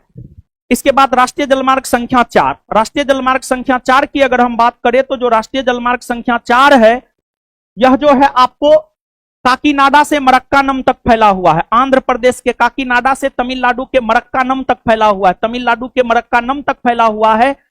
और इसका संबंध अगर देखा जाए तो गोदावरी और कृष्णा जैसी नदियों से है। गोदावरी और कृष्णा जैसी नदियों से जो है आपको इसका संबंध है, यानी गोदावरी और कृष्णा जैसी नदियों पर राष्ट्रीय जलमार्ग संख्या 4 है। फिर राष्ट्रीय जलमार्ग संख्या 5। राष्ट्रीय जलमार्ग संख्या 5 की अगर हम बात करें तो जो राष्ट्रीय जलमार्ग संख्या 5 है, इसका विस्तार जो है आपको ओडिशा में तलचर से धमरा के बीच में है, तलचर से धमरा के बीच में है। और इसका संबंध जो है ब्राह्मणी नदी से है, या ब्राह्मणी नदी पर है। यह जो है आपको ब्राह्मणी नदी पर है, यह ब्राह्मणी नदी पर है। इसके बाद राष्ट्रीय जलमार्ग संख्या 6 है। और राष्ट्रीय जलमार्ग संख्या 6 की अगर हम बात करें तो राष्ट्रीय जलमार्ग संख्या 6 जो है आपको, राष्ट्रीय जलमार्ग संख्या 6 बराक नदी पर है, बराक नदी पर है, बराक नदी पर है। और यह लखीपुर को भागा से जोड़ता है, भागा को लखीपुर से जोड़ता है, भागा को लखीपुर से जोड़ता है, भागा को लखीपुर से जोड़ता है, पूर्वी भारत में है। तो ये सब बात जो है बाबू आप याद रखने का प्रयास कीजिएगा, कभी काल जो है आपको यहां से प्रश्न आता है। अब आगे आ जाते हैं। हाल ही में किस राज्य ने देश में समर्पित कैपेबिलिटी सेंटर नीति को लाने वाला पहला राज्य बना है? ग्लोबल जीसीसी यानी global capability centre, global capability centre को लॉन्च करने वाला पहला राज्य बना है आपको मध्य प्रदेश, मध्य प्रदेश। और इसका उद्देश्य है आईटी के क्षेत्र में, इंजीनियरिंग के क्षेत्र में निवेश को बढ़ावा देना। आईटी के क्षेत्र में, इंफॉर्मेशन टेक्नोलॉजी और इंजीनियरिंग के क्षेत्र में जो है निवेश को बढ़ावा देना, निवेश को बढ़ावा देना, निवेश को बढ़ावा देना। जीसीसी नीति को लॉन्च करने वाला पहला राज्य मध्य प्रदेश बना है। और इसका लक्ष्य है, इस नीति का लक्ष्य है आईटी इंजीनियरिंग जैसे क्षेत्र में निवेश को बढ़ावा देना। हाल ही में प्रधानमंत्री नरेंद्र मोदी ने कहां पर खाद्य सुरक्षा संतृप्ति अभियान कार्यक्रम शुरू किया है? प्रधानमंत्री नरेंद्र मोदी ने जो है खाद्य सुरक्षा संतृप्ति अभियान कार्यक्रम की शुरुआत गुजरात के सूरत में किया है, गुजरात के सूरत में किया है। और इस योजना का लक्ष्य है 2.3 लाख वंचित, 2.3 लाख वंचित समुदाय के लोग हो गए, विधवा हो गई, विकलांग हो गया, विकलांग हो गया, इन्हें जो है आपको खाद्य सुरक्षा संतृप्ति अभियान के तहत जो है खाना पीना का व्यवस्था तथा अन्य व्यवस्था जो है आपको उपलब्ध कराना। हाल ही में जारी भारत सरकार की डिजिटल पहल असली प्रधान कौन का प्राथमिक उद्देश्य है? असली प्रधान कौन, सुनिए, एगो पंचायत वेब सीरीज है, देखे हैं, देखे हैं? पंचायत वेब सीरीज में जो है प्रधान रहती है महिला, लेकिन प्रधान का काम करता है उसका दुल्हा, उसका पति करता है। तो कहीं ना कहीं इससे महिला तो घरे में रह रही है, महिला कहां सशक्त हो रही है? जबकि सरकार महिला को सशक्त बनाने को लेकर सब चीज में महिला को आरक्षण दे रहा है। तो अब बाबू आप समझिएगा, एक संविधान संशोधन है, 73वां संविधान संशोधन, 73वां संविधान संशोधन 1992 में हुआ है, जिसके तहत पंचायती राज को संवैधानिक दर्जा दिया गया है, पंचायती राज को संवैधानिक दर्जा दिया गया है। और पंचायती राज को संवैधानिक दर्जा देते हुए संविधान में अनुच्छेद 243A से लेकर 243O तक को जोड़ा गया है। इन अनुच्छेदों में ही एक अनुच्छेद है अनुच्छेद 243D। 243D में आरक्षण की बात की गई है, 243D में आरक्षण की बात की गई है। और 243D में पंचायती राज संस्थाओं में आरक्षण की बात की गई है। और 243D यह कहता है कि पंचायती राज संस्थाओं में SC ST को उसकी जनसंख्या के अनुपात में आरक्षण मिलेगा। और महिलाओं को कम से कम 1/3 तक आरक्षण मिलेगा, महिलाओं को कम से कम 1/3 तक आरक्षण मिलेगा, ताकि महिला भी राजनीतिक तौर पर सशक्त हो, लेकिन हो ये रहा है, चुनाव तो पत्नी लड़ती है और पत्नी का काम करता है पति, प्रधान पति, मुखिया पति, मतलब ये सब नया एक पद आ गया है, प्रधान पति, मुखिया पति, सरपंच पति, समिति पति, जिला परिषद पति, समझ गए। तो ये कहीं से भी उचित ना है। तो ठीक है, हम पंचायती राज संस्था में महिला को 1/3 आरक्षण दिए हैं ताकि महिला सशक्त हो, लेकिन महिला के स्थान पर यहां पर जो है पति ही सशक्त हो रहा है। तो महिलाओं को पंचायती राज संस्था में महिलाओं को सशक्त बनाया जाए, महिलाओं को राजनीतिक तौर पर जागरूक किया जाए, महिलाओं को सशक्त बनाया जाए। इसी को लेकर जो है असली प्रधान कौन नामक एक डिजिटल कार्यक्रम की शुरुआत भारत सरकार के द्वारा की गई है, जिसका उद्देश्य है जमीनी स्तर पर महिला नेतृत्व को बढ़ाना, जमीनी स्तर पर महिला नेतृत्व को बढ़ाना, रियल में महिला नेतृत्व को बढ़ाना, समझ गए। और यह जो असली प्रधान कौन कार्यक्रम है, यह कार्यक्रम जो है शुरू किया गया है बाबू, आपको भारत सरकार का जो पंचायती राज मंत्रालय है, भारत सरकार का जो पंचायती राज मंत्रालय है, पंचायती राज मंत्रालय के द्वारा इस कार्यक्रम की शुरुआत की गई है। और पंचायती राज मंत्रालय को जो है इस कार्यक्रम को सफल बनाने में एक यूट्यूब चैनल सपोर्ट कर रहा है, उसका नाम है TVF, उसका नाम है TVF, the viral fever, the viral fever, समझ गए। तो ये सब बात आप याद रखिएगा। और एक बात जानिए बाबू, अनुच्छेद 243D तो पंचायती राज संस्थाओं में महिलाओं को 1/3 आरक्षण देता है, लेकिन अनुच्छेद 243D यह भी कहता है राज्य विधानमंडल अगर चाहे तो महिला आरक्षण की सीमा को बढ़ा सकता है। और जब राज्य विधानमंडल को यह अधिकार दिया गया तो बिहार राज्य के विधानमंडल ने पंचायती राज संस्थाओं में महिलाओं को 50% तक आरक्षण दे दिया, 50% तक आरक्षण दे दिया। और पंचायती राज संस्थाओं में 50% तक आरक्षण देने वाला प्रथम राज्य बना है अपना बिहार।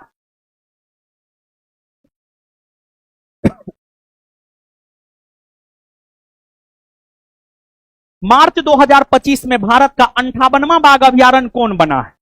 मार्च 2025 में भारत का 58वां बाघ अभयारण्य बना है माधव राष्ट्रीय उद्यान, माधव राष्ट्रीय उद्यान मध्य प्रदेश में है, यह मध्य प्रदेश में है। इसके बाद बाबू आपको जो रातापानी टाइगर रिजर्व है यह भी मध्य प्रदेश में है, यह भारत का 57वां बाघ अभयारण्य बना है। फिर गुरु घासीदास टाइगर रिजर्व, यह भारत का 56वां बाघ रिजर्व बना है और यह छत्तीसगढ़ में है, समझ गए, यह छत्तीसगढ़ में है। और जो साइलेंट वैली नेशनल पार्क है यह केरल में है, यह जो है आपको केरल में है। और एक बात बताइए बाबू, बिहार का एकमात्र बाघ अभयारण्य कौन है? वाल्मीकि नगर वन्यजीव अभयारण्य, जो कि पश्चिमी चंपारण में, पश्चिमी चंपारण में, समझ गए।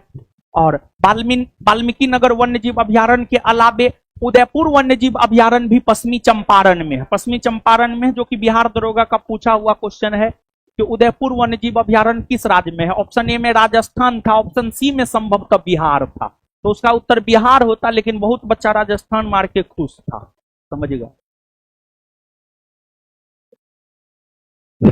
हाल ही में किस राज्य में भारत का पहला वाणिज्यिक सेमीकंडक्टर हब स्थापित करने के लिए वित्तीय सहायता समझौता पर हस्ताक्षर किया है? कौन? गुजरात ना, गुजरात किया है, गुजरात, गुजरात किया है, गुजरात, गुजरात,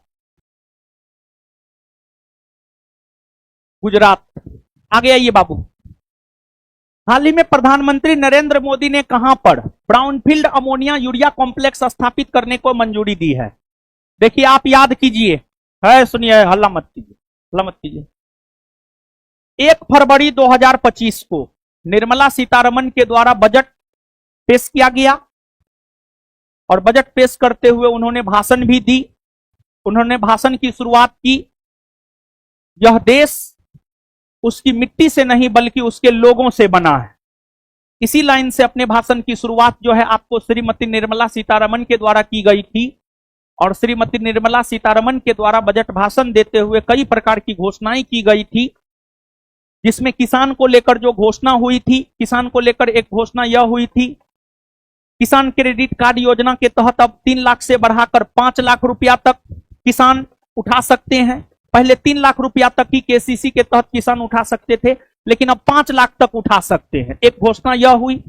फिर एक यूरिया प्लांट पूर्वोत्तर भारत में असम के नाम रूप में स्थापित किया जाएगा, यह भी घोषणा की गई थी। तो बजट 2025-26 में जो निर्मला सीतारमण के द्वारा घोषणा की गई थी, उसको प्रधानमंत्री नरेंद्र मोदी की सरकार के द्वारा मंजूरी जो है आपको दी गई है, और अमोनिया यूरिया कॉम्प्लेक्स असम के नाम रूप में स्थापित होना है, असम के नाम रूप में स्थापित होना है, असम के नाम रूप में। गुजरात का जो जामनगर है बाबू जानते हैं, जामनगर में तेल रिफाइनरी है, जामनगर तेल रिफाइनरी, और संभवतः जामनगर तेल रिफाइनरी भारत का सबसे बड़ा तेल रिफाइनरी है। जामनगर तेल रिफाइनरी गुजरात जामनगर में है। कोयली तेल रिफाइनरी गुजरात में है। फिर इसके बाद बॉम्बे हाई तट जो है महाराष्ट्र में है। फिर नुमालीगढ़ असम में है, नुमालीगढ़ असम में है, नुनमती असम में है। ये सब तेल शोधनशाला है, समझ गए। आगे है पारादीप ओडिशा, पारादीप जो है एक बंदरगाह नगर है। फिर गुजरात में अहमदाबाद है, अहमदाबाद साबरमती नदी के तट पर है। गुजरात के अहमदाबाद में ही साबरमती नदी के तट पर जो है महात्मा गांधी साबरमती आश्रम या सत्याग्रह आश्रम को स्थापित किया था। हाल ही में बिहार सरकार ने विक्रमशिला केंद्रीय विश्वविद्यालय के विकास के लिए भागलपुर के पास किस गांव में 202 एकड़ जमीन निर्धारित की है? अंतीचक में, अंतीचक में, अंतीचक में। हाल ही में किस राज्य ने वरिष्ठ नागरिकों के लिए एक समर्पित आयोग बनाने वाला कानून पारित करने वाला पहला राज्य बना है? केरल। देखिए बाबू ध्यान दीजिएगा, आपको जो है केरल में एक बुजुर्ग आयोग बनाया जाएगा, बुजुर्ग आयोग। केरल में एक बुजुर्ग आयोग बनाया जाएगा, बुजुर्ग आयोग।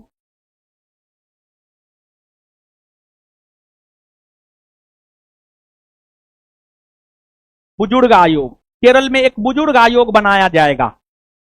और बुजुर्ग आयोग बनाया जाएगा तो बात स्वाभाविक सी है, बुजुर्ग लोगों का ही ध्यान रखा जाएगा, वृद्ध लोगों का ध्यान रखा जाएगा। वृद्ध लोगों के साथ जो तकलीफें होती है उसको दूर करने को लेकर, उनकी समस्याओं को दूर करने को लेकर बुजुर्ग आयोग गठित करने वाला पहला राज्य बना है केरल।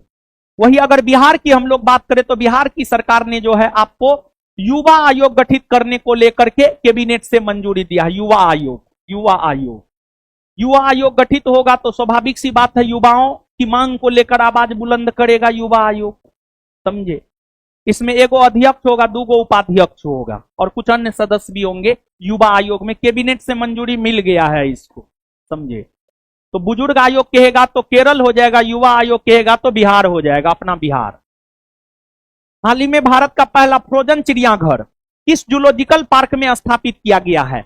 पदजा नायडू हिमालयन जूलॉजिकल पार्क दार्जिलिंग में स्थापित किया गया है, और यह आपको वेस्ट बंगाल में है, यानी पश्चिम बंगाल में है, पश्चिम बंगाल में है। रूसीकोंडा बीच, रूसीकोंडा बीच जिसने हाल ही में अपना प्रतिष्ठित ब्लू फ्लैग प्रमाण पुनः प्राप्त किया है, यह किस राज्य में स्थित है? आंध्र प्रदेश में है, आंध्र प्रदेश में है। जानते हैं बाबू, एक बात समझिएगा, ब्लू फ्लैग प्रमाण पत्र, ब्लू फ्लैग प्रमाण पत्र यह दिया जाता है फाउंडेशन ऑफ इन्वायरमेंट एजुकेशन। ये एक संगठन है, फाउंडेशन ऑफ इन्वायरमेंट एजुकेशन एक संगठन है। इस संगठन के द्वारा ही किसी बीच को ब्लू फ्लैग बीच का प्रमाण पत्र दिया जाता है। यह संगठन उस बीच को ब्लू फ्लैग का प्रमाण पत्र देता है जो समुद्री बीच इको फ्रेंडली हो, जो समुद्री बीच जो है इको फ्रेंडली हो, इको फ्रेंडली हो। इको फ्रेंडली हो, इको फ्रेंडली हो, मतलब वहां पर जो है आपको पर्यावरणीय दृष्टिकोण से माहौल स्वच्छ हो, पर्यावरणीय दृष्टिकोण से स्वच्छ हो, प्रदूषण ना हो, उस प्रकार का जो बीच होता है उसी को ब्लू फ्लैग का प्रमाण पत्र जो है आपको फाउंडेशन ऑफ इन्वायरमेंट एजुकेशन नामक संगठन के द्वारा दिया जाता है, और उसी कोंडा बीच को हाल ही में मिला है। यह बीच जो है आपको आंध्र प्रदेश में है, आंध्र प्रदेश में। हाल ही में प्रधानमंत्री नरेंद्र मोदी ने 2,76,000 करोड़ की लागत से बनने वाली बधावन बंदरगाह की आधारशिला रखी है। यह किस राज्य में स्थित है? प्रधानमंत्री नरेंद्र मोदी ने बधावन बंदरगाह की जो आधारशिला रखी है, यह बंदरगाह जो है आपको महाराष्ट्र में है। यह बंदरगाह कहां है? आपको महाराष्ट्र में। इस बंदरगाह के अलावे महाराष्ट्र में और भी अनेकों बंदरगाह है, जिसमें दो बड़े बंदरगाह है, एक मुंबई बंदरगाह है, एक मुंबई बंदरगाह है, और दूसरा अगर हम देखें तो दूसरा जो है आपको नहाबा सोबा या पंडित जवाहरलाल नेहरू बंदरगाह है। नहाबा सोबा या पंडित जवाहरलाल नेहरू बंदरगाह है, पंडित जवाहरलाल नेहरू बंदरगाह है महाराष्ट्र में, पंडित जवाहरलाल नेहरू बंदरगाह है। देखिए, भारत की अगर हम लोग बात करें बाबू, तो भारत का सबसे बड़ा बंदरगाह है मुंबई बंदरगाह। इसे भारत का प्रवेश द्वार भी कहा जाता है। मुंबई बंदरगाह के भार को कम करने के लिए ही महाराष्ट्र राज्य में नहाबा सोबा या जवाहरलाल नेहरू बंदरगाह का निर्माण किया गया है। ये दोनों बड़े बंदरगाह है। इन दोनों बड़े बंदरगाह के अलावे आपको गुजरात में कांडला नामक एक बड़ा बंदरगाह है, फिर जो है आपको कर्नाटक में मंगलुरु नामक बड़ा बंदरगाह है, केरल में कोच्चि नामक बड़ा बंदरगाह है, गोवा में मार्मुगांव नामक बड़ा बंदरगाह है, पश्चिम बंगाल में कोलकाता नामक बड़ा बंदरगाह है, ओडिशा में पारादीप नामक बड़ा बंदरगाह है, आंध्र प्रदेश में विशाखापत्तनम नामक बड़ा बंदरगाह है, और तमिलनाडु में जो है एन्नोर, चेन्नई और तूतीकोरिन नामक बड़ा बंदरगाह है, और अंडमान निकोबार द्वीप समूह में पोर्ट ब्लेयर नामक बड़ा बंदरगाह है। और अंडमान निकोबार द्वीप समूह की राजधानी पोर्ट ब्लेयर है, जिसका नाम चेंज हो गया है। उसका नाम चेंज होकर के हो गया है श्रीविजयपुरम। श्रीविजयपुरम। पोर्ट ब्लेयर भी एक बंदरगाह नगर ही है, समझ गए? तो ये सब जितना भी, गुजरात का कांडला हो गया, महाराष्ट्र का मुंबई और नहाबा सोबा हो गया, गोवा का मार्मुगांव हो गया, कर्नाटक का मंगलुरु हो गया, केरल का कोच्चि बंदरगाह हो गया, पश्चिम बंगाल का कोलकाता बंदरगाह हो गया, ओडिशा का पारादीप हो गया, आंध्र प्रदेश का विशाखापत्तनम, तमिलनाडु का एन्नोर, चेन्नई, तूतीकोरिन और अंडमान निकोबार द्वीप समूह का पोर्ट ब्लेयर बंदरगाह, ये सब बड़ा बंदरगाह है। और बड़ा बंदरगाह जो है संघ सूची का विषय है। हाल ही में चलाए जा रहे डिजिटल इंडिया भू अभिलेख आधुनिकीकरण कार्यक्रम एवं भू अभिलेख के डिजिटलीकरण के माध्यम से कितने प्रतिशत ग्रामीण भू अभिलेखों का डिजिटलीकरण कर दिया गया है? देखिए, आपको एक तो यह जो कार्यक्रम है, यह 100% केंद्र सरकार द्वारा चलाया गया कार्यक्रम है। 100% केंद्र सरकार द्वारा चलाया गया कार्यक्रम है। इसमें 100% जो भी खर्च हो रहा है वो केंद्र सरकार के द्वारा दिया जा रहा है। हाल ही में चलाए जा रहे जो डिजिटल इंडिया भू अभिलेख आधुनिकीकरण कार्यक्रम है, इस कार्यक्रम के अंतर्गत जो है 98.50% ग्रामीण भू अभिलेखों का डिजिटलीकरण कर दिया गया है। 98.50%। हाल ही में प्रधानमंत्री नरेंद्र मोदी ने तमिलनाडु में वर्टिकल लिफ्ट समुद्री पुल न्यू पंबन ब्रिज का उद्घाटन किया। इसकी कुल लंबाई लगभग कितनी है? 2.08 किलोमीटर। 2.08 किलोमीटर है। और जो यह न्यू पंबन ब्रिज है, न्यू पंबन ब्रिज की अगर हम बात करें तो यह जो है तमिलनाडु के रामेश्वरम को तमिलनाडु के मुख्य भूमि से आपस में जोड़ता है। तमिलनाडु के मुख्य भूमि से आपस में जोड़ता है, और इसकी लंबाई है 2.08 करोड़, और इसका लागत जो है 550 करोड़ के आसपास था। इसका लागत जो है आपको 550 करोड़ के आसपास था लगभग। हाल ही में केंद्रीय मंत्री जितेंद्र सिंह ने कहां पर पहला हिमालयी ऊंचाई वायुमंडलीय और जलवायु केंद्र का उद्घाटन किया है? जम्मू कश्मीर में किया है। जम्मू कश्मीर में किया है। और जानते हैं, यह जो वायुमंडलीय और जलवायु केंद्र है, यह सबसे अधिक ऊंचाई पर स्थित वायुमंडलीय और जलवायु केंद्र है। आपको पहाड़ी इलाकों में मौसम सब के बारे में यह बतलाएगा। हाल ही में किस राज्य की सरकार ने डॉक्टर बी आर अंबेडकर की जयंती के अवसर पर अनुसूचित जाति आरक्षण अधिनियम 2025 को आधिकारिक रूप से लागू किया है? अनुसूचित जाति आरक्षण अधिनियम 2025 को आधिकारिक रूप से लागू किया है तेलंगाना ने 14 अप्रैल 2025 14 अप्रैल 2025। देखिए 14 अप्रैल जो है डॉक्टर बी आर अंबेडकर की जयंती है। भीमराव अंबेडकर का जन्म 14 अप्रैल 1891 को मध्य प्रदेश के महू में हुआ था। मध्य प्रदेश के महू में हुआ था। बहुत विद्वान व्यक्ति थे बी आर अंबेडकर, और आजादी के काल में भीमराव अंबेडकर के द्वारा जो है मुख्य तौर पर दलितों के उत्थान को लेकर कार्य किए गए थे। उन्होंने दलितों को जागरूक करने के लिए कई सारा संगठन बनाया। जैसे आपको बहिष्कृत हितकारिणी सभा, समाज समता संघ, इंडिपेंडेंट लेबर पार्टी, फिर आपको all India schedule caste federation, ये तमाम ऐसे संगठन हैं जो बी आर अंबेडकर के द्वारा स्थापित किए गए थे। इन संगठनों के जरिए या अपनी रचना के माध्यम से उन्होंने मूक नायक नामक पत्रिका निकाला है, बहिष्कृत भारत नामक पत्रिका निकाला है।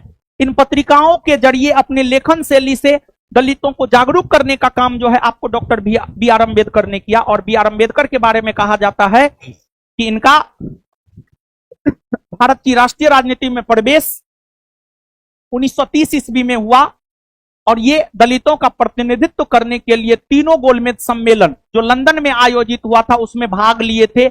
1930 में प्रथम गोलमेज सम्मेलन, 1931 में द्वितीय और 1932 में तृतीय। तीनों गोलमेज सम्मेलन में दलितों के तरफ से भाग लिए थे आपको डॉक्टर भीमराव अंबेडकर, और दलितों को उसका हक और अधिकार दिलाए डॉक्टर भीमराव अंबेडकर। और भीमराव अंबेडकर और गांधी जी के बीच ही पूना समझौता हुआ था। और बी आर अंबेडकर ने ही अंग्रेजी सरकार से यह मांग किया था कि दलितों को अलग से मताधिकार दिया जाए, दलितों को अलग से मताधिकार का अधिकार दिया जाए। यह मांग जो है आपको डॉक्टर भीमराव अंबेडकर ने ही किया था। और जहां तक भीमराव अंबेडकर का सवाल है दलितों को लेकर, तो उन्होंने बहुत कुछ किया है, गिना नहीं जा सकता है, और इसी वजह से दलित उसको भगवान भी मानते हैं। लेकिन एक बात आप जानिए, दलितों के लिए ही नहीं बल्कि भारत के सभी वर्ग के लोगों के लिए उन्होंने काम किया है। उन्होंने संविधान निर्माण में महत्वपूर्ण भूमिका निभाया था। और चाहे आप दलित हो, चाहे आप अगड़ा हो, चाहे आप पिछड़ा हो, चाहे आप हिंदू हो, चाहे आप मुसलमान हो, चाहे आप लड़का हो, चाहे आप लड़की हो, कोई भी हो, आपको अधिकार अगर मिला है तो वो संविधान से मिला है। तो डॉक्टर बी आर अंबेडकर सिर्फ दलितों के नेता नहीं है, बल्कि डॉक्टर भीमराव अंबेडकर की अगर हम लोग बात करें तो ये सार्वभौम सत्ता संपन्न, मतलब सभी लोगों के नेता है डॉक्टर भीमराव अंबेडकर। संविधान निर्माण में सबसे महत्वपूर्ण भूमिका निभाए थे। और संविधान निर्माण में एक विशिष्ट समिति हुआ करती थी, कौन? प्रारूप समिति। प्रारूप समिति के अध्यक्ष डॉक्टर भीमराव अंबेडकर हुआ करते थे। और आजाद भारत में प्रथम कानून मंत्री जो है आपको डॉक्टर भीमराव अंबेडकर ही बने थे। भीमराव अंबेडकर थे तो हिंदू, लेकिन हिंदू बन करके मरे नहीं, बल्कि उन्होंने हर संभव प्रयास किया कि हिंदू धर्म में फैली कुरीतियों को दूर किया जाए। लेकिन हिंदू धर्म में फैली कुरीतियों को दूर करने में बी आर अंबेडकर सफल नहीं हो पाए।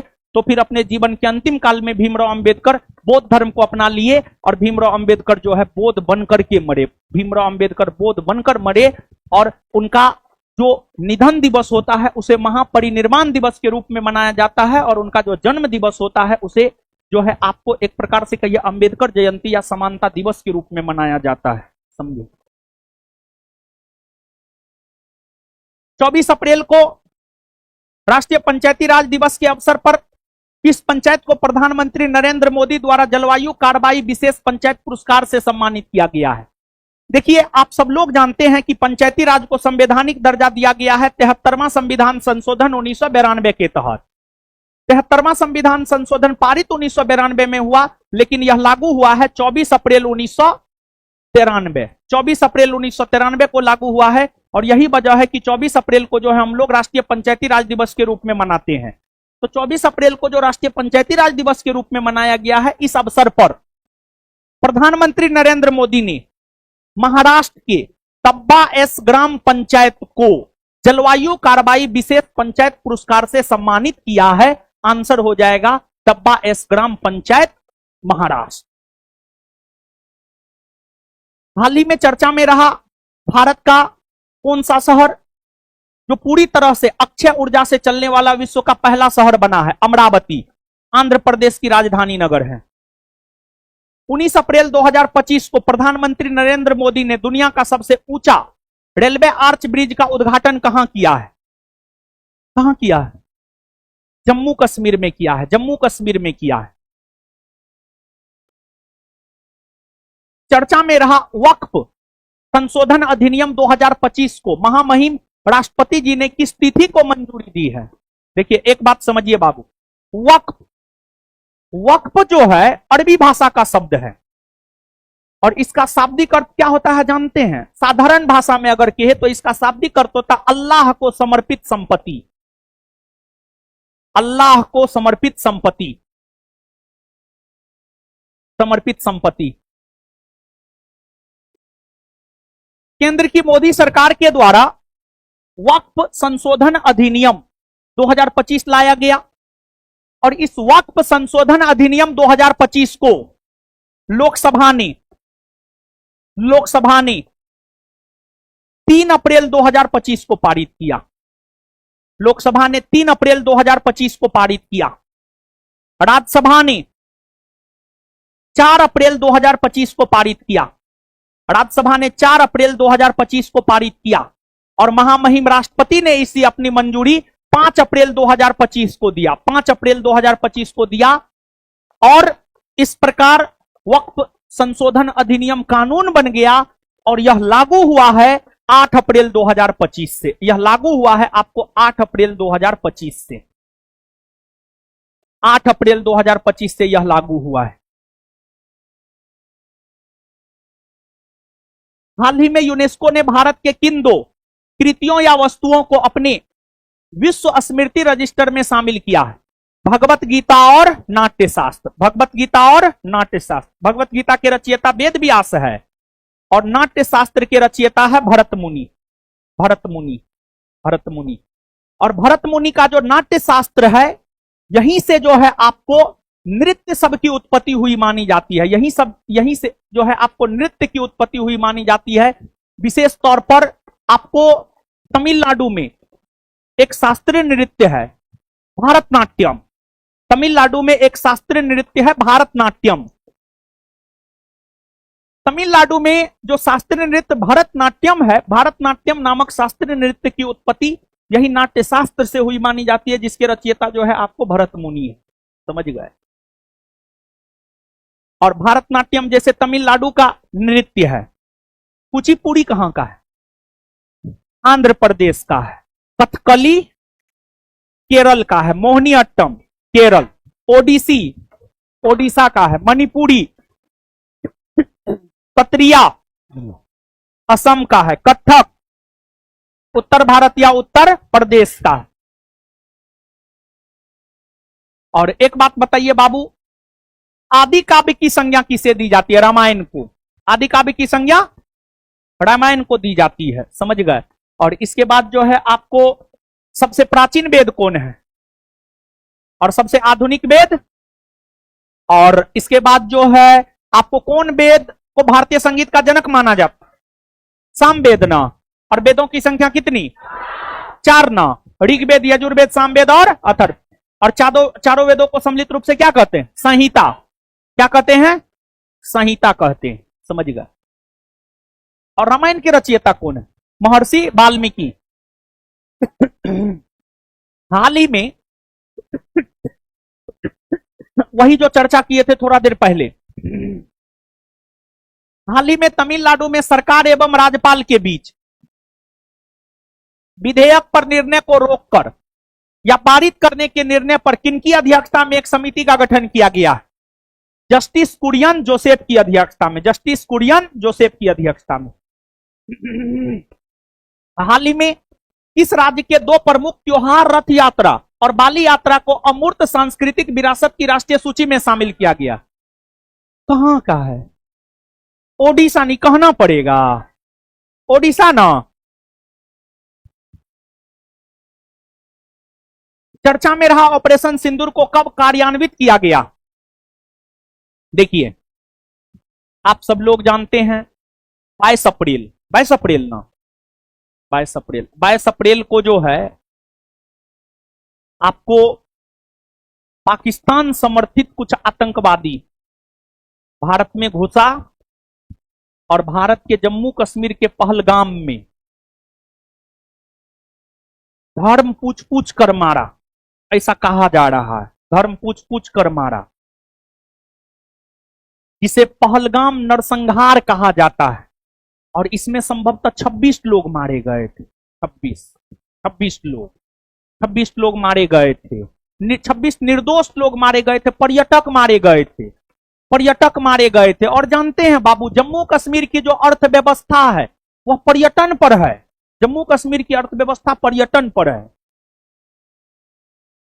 और जम्मू कश्मीर में धीरे धीरे पर्यटन बढ़ रहा था, तो आतंकवादी समर्थित देश पाकिस्तान को लगा कि जम्मू कश्मीर की अर्थव्यवस्था पर्यटन पर आधारित है, पर्यटक बढ़ रहे हैं, कोई ऐसा नापाक घटना को अंजाम दे दिया जाए ताकि पर्यटक आने से जम्मू कश्मीर कतराए। पहले की तुलना में तो अब जम्मू कश्मीर पर्यटक जाने से कतराते ही हैं, उनको लगता है पता नहीं क्या होगा क्या नहीं होगा।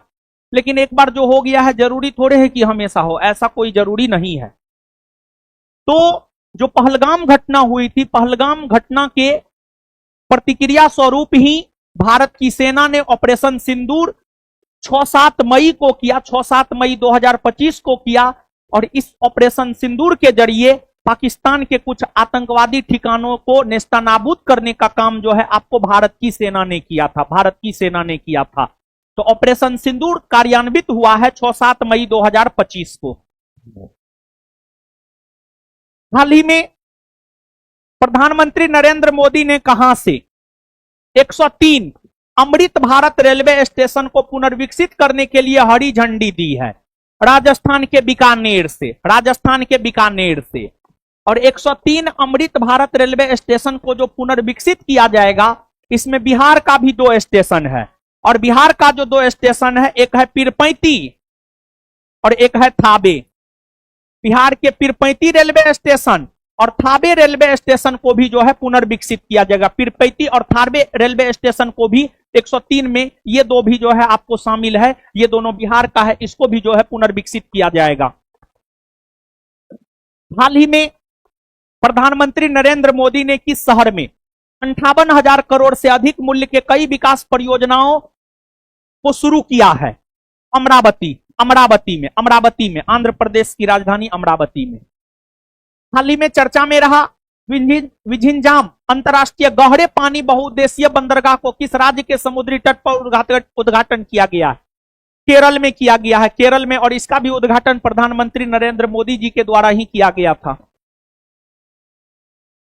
एक रिपोर्ट के अनुसार वर्ष 2024-25 में भारत के खनन और धातु उत्पादन के संदर्भ में कथन, लौह अयस्क उत्पादन में 4.3% बढ़ा है। हाँ, 4.3% बढ़ा है। हाँ, भारत दुनिया का दूसरा सबसे बड़ा एल्युमिनियम उत्पादक बन गया है। हाँ, देखिए, दुनिया में सबसे ज्यादा एल्युमिनियम का उत्पादन करता है चीन, दूसरा स्थान पर है भारत और तीसरा स्थान पर है रूस। ये बात सही है। रिफाइंड तांबा का उत्पादन 5.73 लाख टन हो गया है। हाँ, सही है, सब सही है, 1, 2, 3 सब सही है। हाल ही में शुरू की गई नई Vistadome jungle safari train Dudhwa tiger reserve को किस वन्यजीव अभ्यारण्य से जोड़ेगा? देखिए, दुधवा टाइगर रिजर्व, एक तो पहली बात आप ये जानिए कि विस्टोडोम जंगल सफारी की शुरुआत भारतीय रेलवे और यूपी की सरकार ने मिलकर किया है। विस्टोडोम जंगल सफारी ट्रेन के अंतर्गत दुधवा टाइगर रिजर्व, जो कि उत्तर प्रदेश में ही है, दुधवा टाइगर रिजर्व को कर्तनिया घाट वन्यजीव टाइगर रिजर्व से आपस में जोड़ा जाएगा। दुधवा टाइगर रिजर्व को कर्तनिया घाट वन्यजीव अभ्यारण्य से आपस में जोड़ा जाएगा। यह भी आपको उत्तर प्रदेश में ही है। तो उत्तर प्रदेश के ही 2 वन्य जीव अभयारण्य, एक दुधवा टाइगर रिजर्व को दूसरा करतियनी घाट वन्य जीव अभयारण्य से जोड़ा जाएगा। इसमें बांधवगढ़ टाइगर रिजर्व है, मध्य प्रदेश में है। कान्हा टाइगर रिजर्व है, मध्य प्रदेश में है। किसली टाइगर रिजर्व है, मध्य प्रदेश में है। सबसे ज्यादा टाइगर रिजर्व मध्य प्रदेश में है। इसी वजह से मध्य प्रदेश को टाइगर स्टेट के नाम से भी जाना जाता है। मध्य प्रदेश को टाइगर स्टेट के नाम से भी जाना जाता है। चर्चा में रहा Kaladan multi modal transit transport project को असम में सिलचर के पास किस राष्ट्रीय राजमार्ग पर निर्माण को हरी झंडी दी गई है? राष्ट्रीय राजमार्ग संख्या 6 पर। हाल ही में प्रधानमंत्री नरेंद्र मोदी की अध्यक्षता में राजनीतिक मामलों की कैबिनेट समिति ने आगामी जनगणना में जाति जनगणना शामिल करने का निर्णय लिया है। यह जनगणना कब शुरू होगी? यह जनगणना शुरू होगी 2026 में। 2026 में। क्या जाति जनगणना कभी भारत में हुआ है? हाँ, हुआ है। कब हुआ है? 1931 में। 1931 में।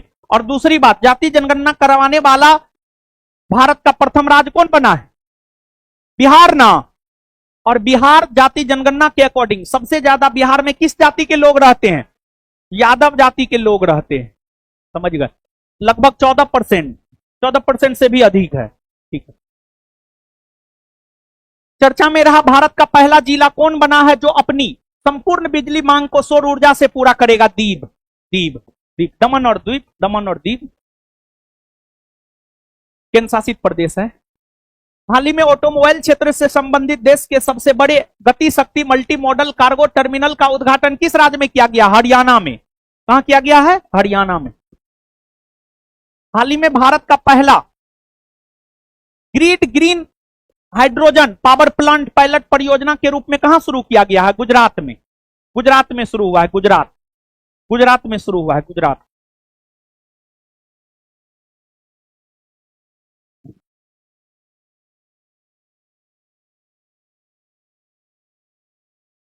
आगे आइए बाबू।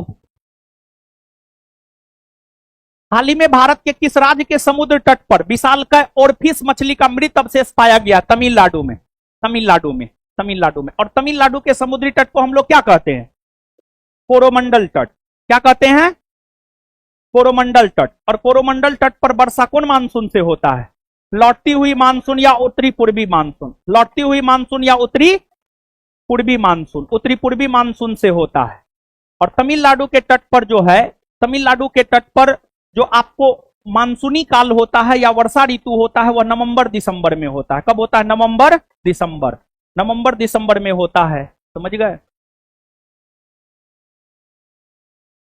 चर्चा में रहा एयर इंडिया विमान दुर्घटना 12 जून 2025 के बारे में निम्नलिखित में से कौन सा सही चयन है? यह विमान अहमदाबाद से लंदन न जा रहा था और दुर्घटनाग्रस्त न हो गया। सब लोग मारे गए ना, सब लोग मारे। एगो बच गया था, एगो बच गया था। हाँ बताइए, वो बच गया, बहुत बड़ी बात है, समझिए। तो जो एयर इंडिया का विमान दुर्घटनाग्रस्त हुआ है उसका नाम था फ्लाइट A1171। हाँ, यह बोइंग कंपनी 7878 ड्रीमलाइन विमान था। हाँ, अहमदाबाद से लंदन के लिए उड़ान भरा था। हाँ, सब सही है, 1 2 3 सब सही। चर्चा में रहा कुमराम भीम संरक्षण रिजर्व, जहां बाघों के कनेक्टिविटी के लिए एक महत्वपूर्ण वन्यजीव गलियारा बनाया जा रहा है, किस राज्य में स्थित है? तेलंगाना में। कहां स्थित है? तेलंगाना में। प्रधानमंत्री नरेंद्र मोदी ने अरावली ग्रीन वॉल परियोजना के तहत विश्व पर्यावरण दिवस के अवसर पर, विश्व पर्यावरण दिवस यानी कब? 5 जून। कब? 5 जून। विश्व पर्यावरण दिवस के अवसर पर अपने आवास पर कौन सा पौधा लगाया था? सिंदूर। सिंदूर। विश्व पर्यावरण दिवस 2025 के अवसर पर किस राज्य में ग्रेट फ्लेमिंगो अभयारण्य को स्थापित किया गया है? कहां? तमिलनाडु। तमिलनाडु। तमिलनाडु। हाल ही में प्रधानमंत्री नरेंद्र मोदी ने देवी अहिल्याबाई के जयंती पर कितने रुपए का डाक सिक्का जारी किया? 300। देवी अहिल्याबाई होलकर अंतरराष्ट्रीय हवाई अड्डा है मध्य प्रदेश के इंदौर में। केंद्र सरकार की हालिया घोषणा के संदर्भ में बिहार में कहां पर परमाणु ऊर्जा संयंत्र स्थापित किया जाएगा? बिहार के नवादा के रजौली में। बिहार के नवादा के रजौली में जो है परमाणु ऊर्जा संयंत्र स्थापित किया जाएगा। और एक बात बताइए बाबू, भारत का प्रथम परमाणु ऊर्जा संयंत्र कौन है? तारापुर, तारापुर ना, भारत का पहला परमाणु ऊर्जा संयंत्र तारापुर परमाणु ऊर्जा संयंत्र है, जो कि कहां है? महाराष्ट्र में। चर्चा में रहा नेभा प्लेटफॉर्म को अपनाने वाला 19वां विधानमंडल कौन बना है? देखिए नेभा, नेशनल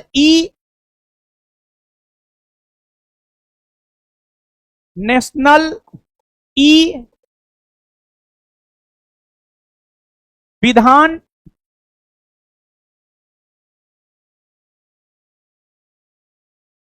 मंडल एप्लीकेशन, नेभा, नेशनल ई विधान मंडल एप्लीकेशन या विधानसभा एप्लीकेशन भी कह सकते हैं। इसका उद्देश्य क्या है जानते हैं बाबू? इसका उद्देश्य है देश के 28 राज्य और जिन केंद्र शासित प्रदेशों में विधानसभा है, उन सभी विधानसभाओं का डिजिटलीकरण करना और उन सभी विधानसभाओं का डिजिटलीकरण करते हुए सभी को एक मंच पर लाना, यानी राज्य और केंद्र शासित प्रदेश के विधानसभाओं का डिजिटलीकरण करना इसका उद्देश्य है। और नेभा प्लेटफॉर्म को अपनाने वाला प्रथम राज्य बना था नागालैंड, और 19वां राज्य या केंद्र शासित प्रदेश बना है पुडुचेरी। 19वां राज्य या केंद्र शासित प्रदेश पुडुचेरी बना है। पुडुचेरी एक केंद्र शासित प्रदेश है जिसमें 4 जिला है, माहे, यनम, कराईकल, पुडुचेरी, जिसमें माहे जिला केरल में है, यनम आंध्र प्रदेश में, कराईकल पुडुचेरी तमिलनाडु में। यानी पुडुचेरी एक ऐसा केंद्र शासित प्रदेश है जिसका विस्तार 3 अलग अलग राज्य में है, केरल, आंध्र प्रदेश और तमिलनाडु में। समझ गए?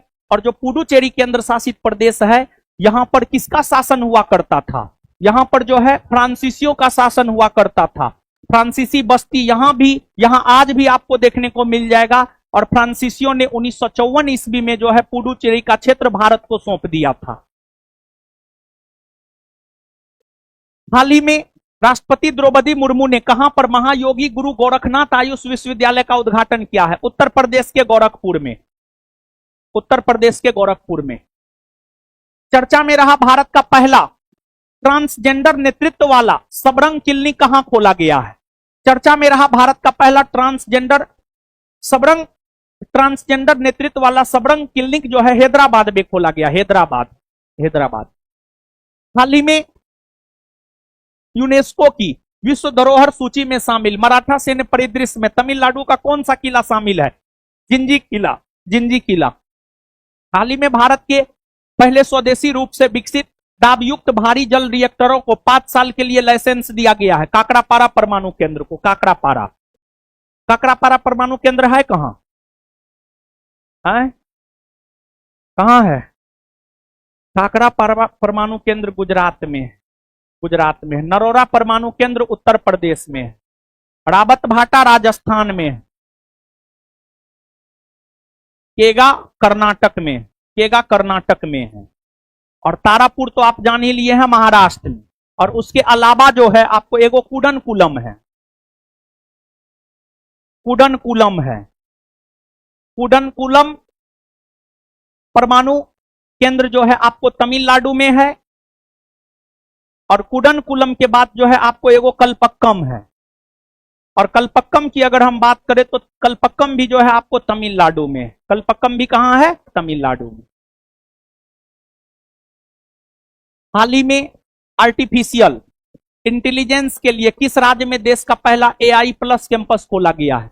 देश का पहला AI प्लस कैंपस जो है आपको कहां खोला गया है? आंध्र प्रदेश में। कहां खोला गया है? आंध्र प्रदेश में।